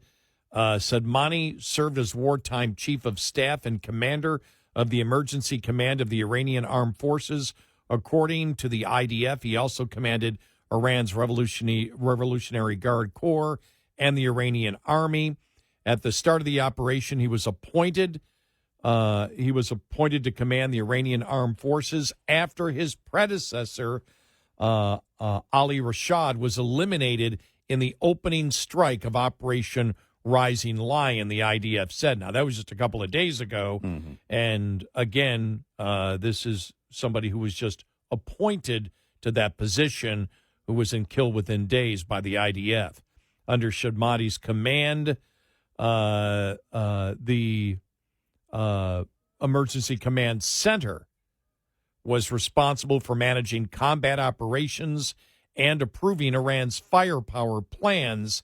The IDF said. The IDF added, in his various roles, he directly influenced Iran's operational plans targeting the state of Israel.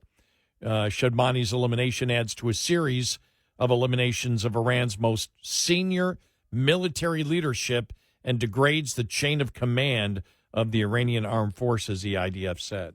So that's the latest that we have there. As we were discussing, whether, what was the disinformation or not, we were talking about the whole thing about Tehran and the Axios story about the White House is talking to the Iranians about having a meeting. They're negotiating if they should have a meeting in order to discuss. They're looking to have a meeting. They're discussing having a meeting that would talk about a resolution. They are in the early stages of developing the framework that would lead to talks about a meeting that might include the framework for a ceasefire. Right. Because the point is, everything is changing so quickly, and also it's impossible to know what is what until after the action is done. If they say they've killed a top military member, okay, you can pretty much trust that's actually happened. We do know that clearly there were some targets in Tehran, state-run television. That being video live on television, and then all of a sudden the building's shaking as a result of a strike. You could hear the explosion. Yeah, it was right there. Yeah, I know. Just, my gosh. Stuff flying through the studio. Yeah. As she runs for cover. Right. Wow. Yeah. So, but it is impossible to know in terms of the talk of, what the plan is going to be over the next couple of days with their, it would be Israel's ambassador to the U.S. saying, this will make, when all is said and done, this will make the pager event look like child's play. I guess we'll see.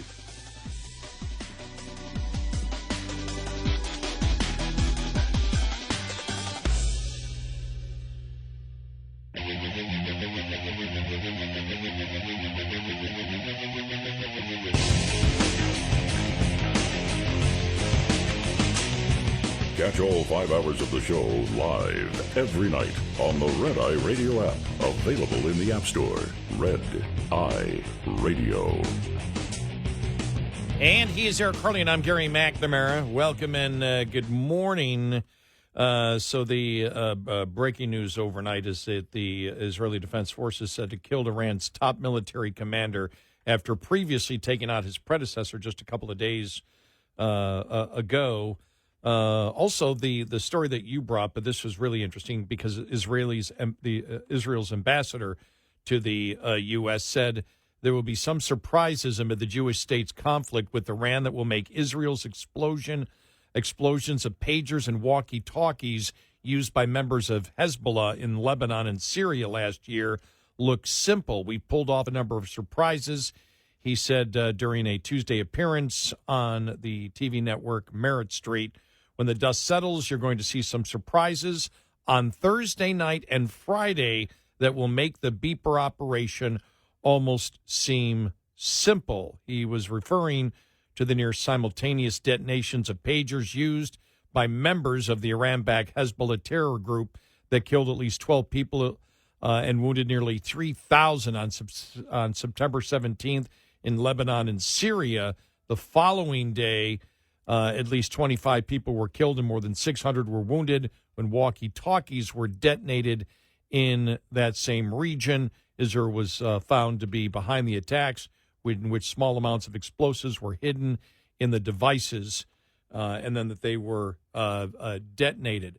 This I also found interesting. This is Jonathan Karl yesterday interviewing Benjamin Netanyahu, and this is the whole thing about the report saying Trump opposes taking out Iran's supreme leader. This is an interesting conversation. Here's part of this. But U.S. officials tell us that the president flatly rejected a plan, an opportunity that the Israelis had to take out the supreme leader.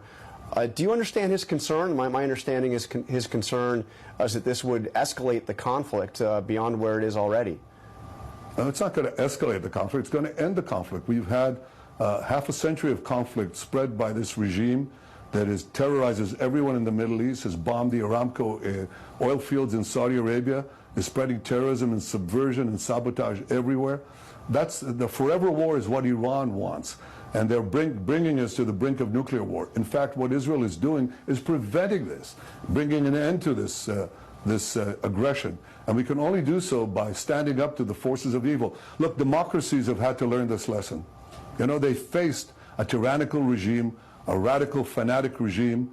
For 40 years, I've been saying, actually 3 years after the establishment of this radical Islamist Ayatollah regime in Tehran, I said that the greatest danger, not only to the survival of my country, but to the peace of the world, is Iran's pursuit of nuclear weapons.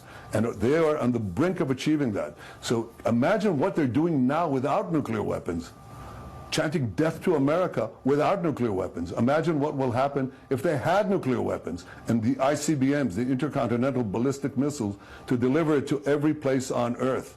We're preventing the most terrific war imaginable, and we're bringing peace to the Middle East. And I believe that after our action, we're going to be able to bring the Middle East to new heights that nobody even imagined. You know, make the Middle East great again. Make it truly great. Expand the peace with the Abraham Accords. Expand them beyond our belief and imagination. Have trade routes, communication routes, energy routes. Have trade, tourism between Israel and our Arab neighbors, just as we've done under the Abraham Accords. All of that will be possible if we take away, defang Iran from its capacity to threaten everyone, not only us with our existence, but the regimes and our Arab neighbors and everyone else. This will bring the peace that we all hope for. And this will bring also the assurance of survival and a future for Israel and everyone else.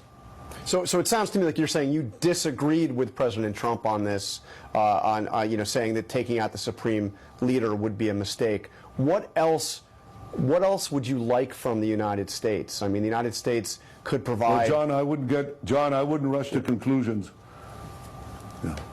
Well, he said that it would escalate the conflict. You said it wouldn't. And now I'm asking you, what more would you like from President Trump, from the United States here?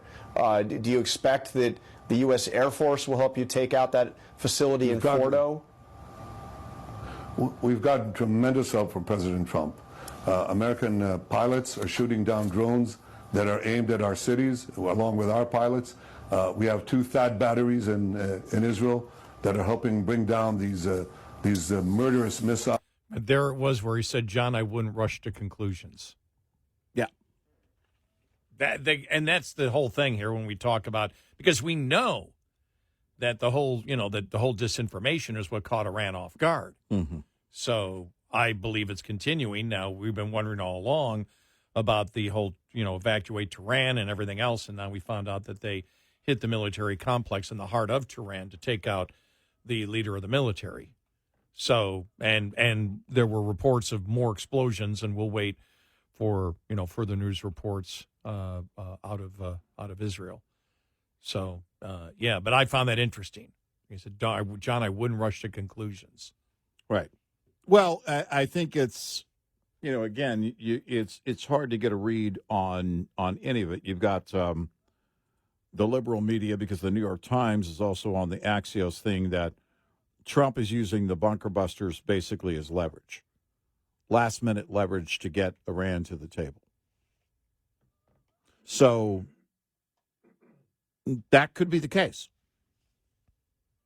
Could be that Axios and the New York Times have that right. It also could be that they were fed that story as a part of, again, propaganda to send something in another direction.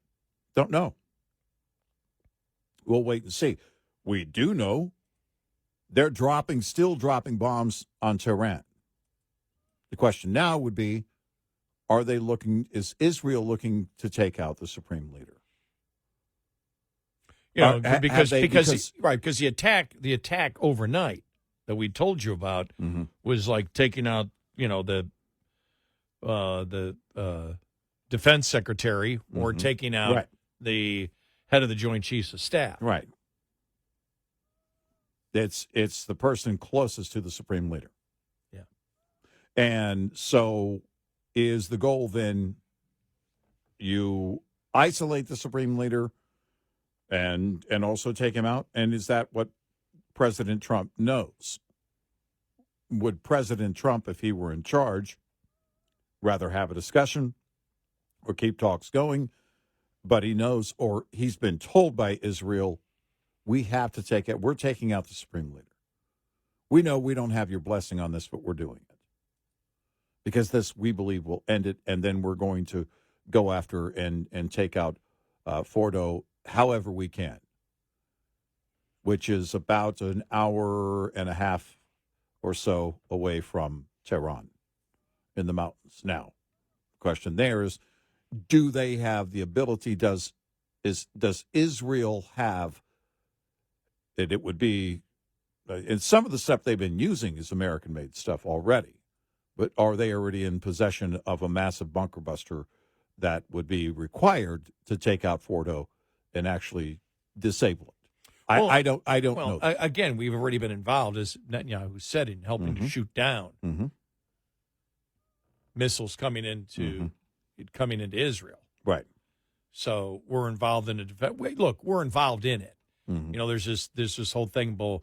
If we're involved offensively, and I gave the football analogy before, it's like, well, if you beef up the defense and you say, well, look, don't complain because we're not involved in the offense. We're just involved in boosting up that defensive line in order to keep you from the other opposition from running the ball and scoring touchdowns on us. But we're not helping the team. Yeah, I mean, it could well be that Trump they don't have Trump's blessing on taking out the Supreme Leader, but they're going to do it anyway. I mean just on the narrative that you're hearing. That is, we're not involved in the war. Of course, we're involved in it. Oh, well, we have been from the beginning, right? You think that's how they're. It doesn't matter how the media thinks here in the United States. It's what your enemy is thinking, and you think your enemy is saying, "Well, the United States isn't involved at all in this whatsoever." And of course, they're not thinking that. They know it, and they know that what has happened so far. They're thinking only one thing. Everything that's happened so far has the approval of the President of the United States, including taking out the top military leaders. And well, he's done it before himself. Right. And taking out at least 14 of the scientists closely working on the nuclear enrichment program. So Trump may be, look, I'm sure all along he's been trying to use something as leverage to get them to the negotiating table. It changes every day, though. It doesn't remain constant. It's different now than it was yesterday. Why? We took out the top military commander who replaced just a couple of days ago the other top military commander that Israel targeted and killed.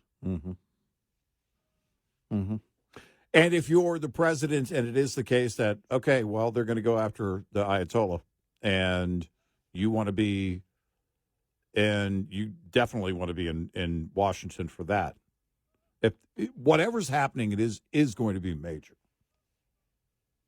I really do believe that the president is back at the White House for something, bracing for something to happen, whether we're part of that, and we're actually going to, lob the bunker buster or not, the mop as they call it, on Fordo, or he sees the strike on the Supreme Leader being, all right, there's going to be a response, and we're going to have to brace for it.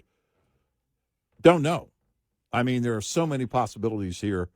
It's just, again, wide open. There's no way to know exactly how this is going to play out. Oh, my. I don't really, whatever this operation is, Israeli's ambassador to the U.S., the way he was talking, and it didn't get a lot of play. But that, to me, I just looked at that and said, wow, okay.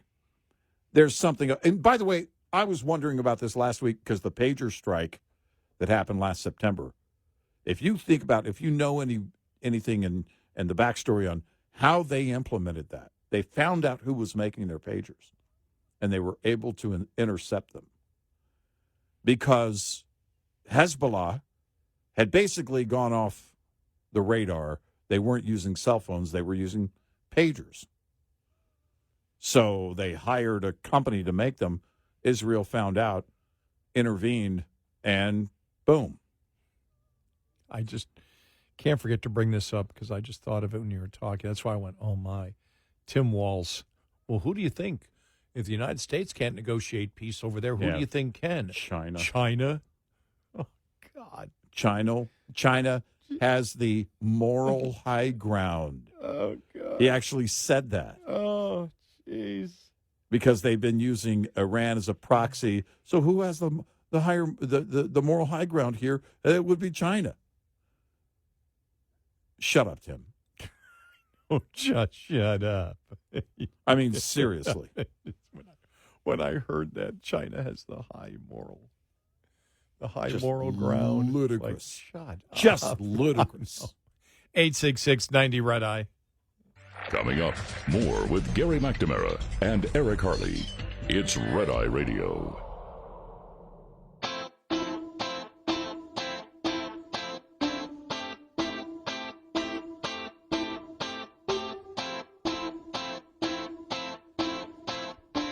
We are Red Eye Radio. He is Eric Harley, and I'm Gary McNamara. Download our Red Eye Radio app today. You ask why? Why? Well, our show is 5 hours long. It ends in an hour, and a lot of people go to sleep with us. A lot of people wake up to us, and sometimes people miss the beginning of the show or the end of the show. Well, at the end of the show, we record the entire show, and then it is on our app, and you can listen whenever you want. And if for some reason you can't get us on one of our great radio stations that carry us live, that's the preferred way. You can still go to our Red Eye Radio app because we stream all 5 hours live. We do. On our Red Eye Radio app. Coming up following the top of the hour, more. If there's any breaking news, we'll make sure we have it. The breaking news overnight is the top military commander in Iran.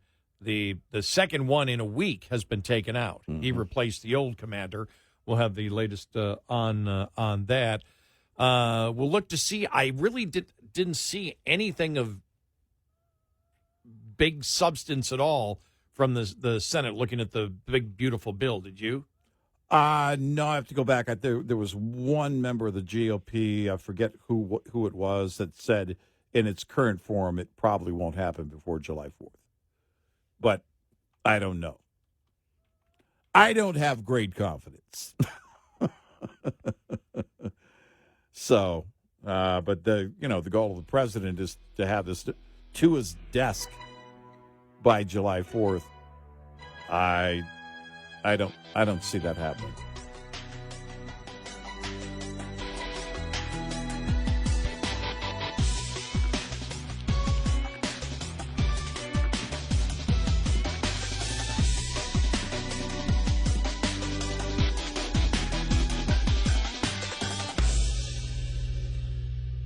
This is Red Eye Radio on Westwood One.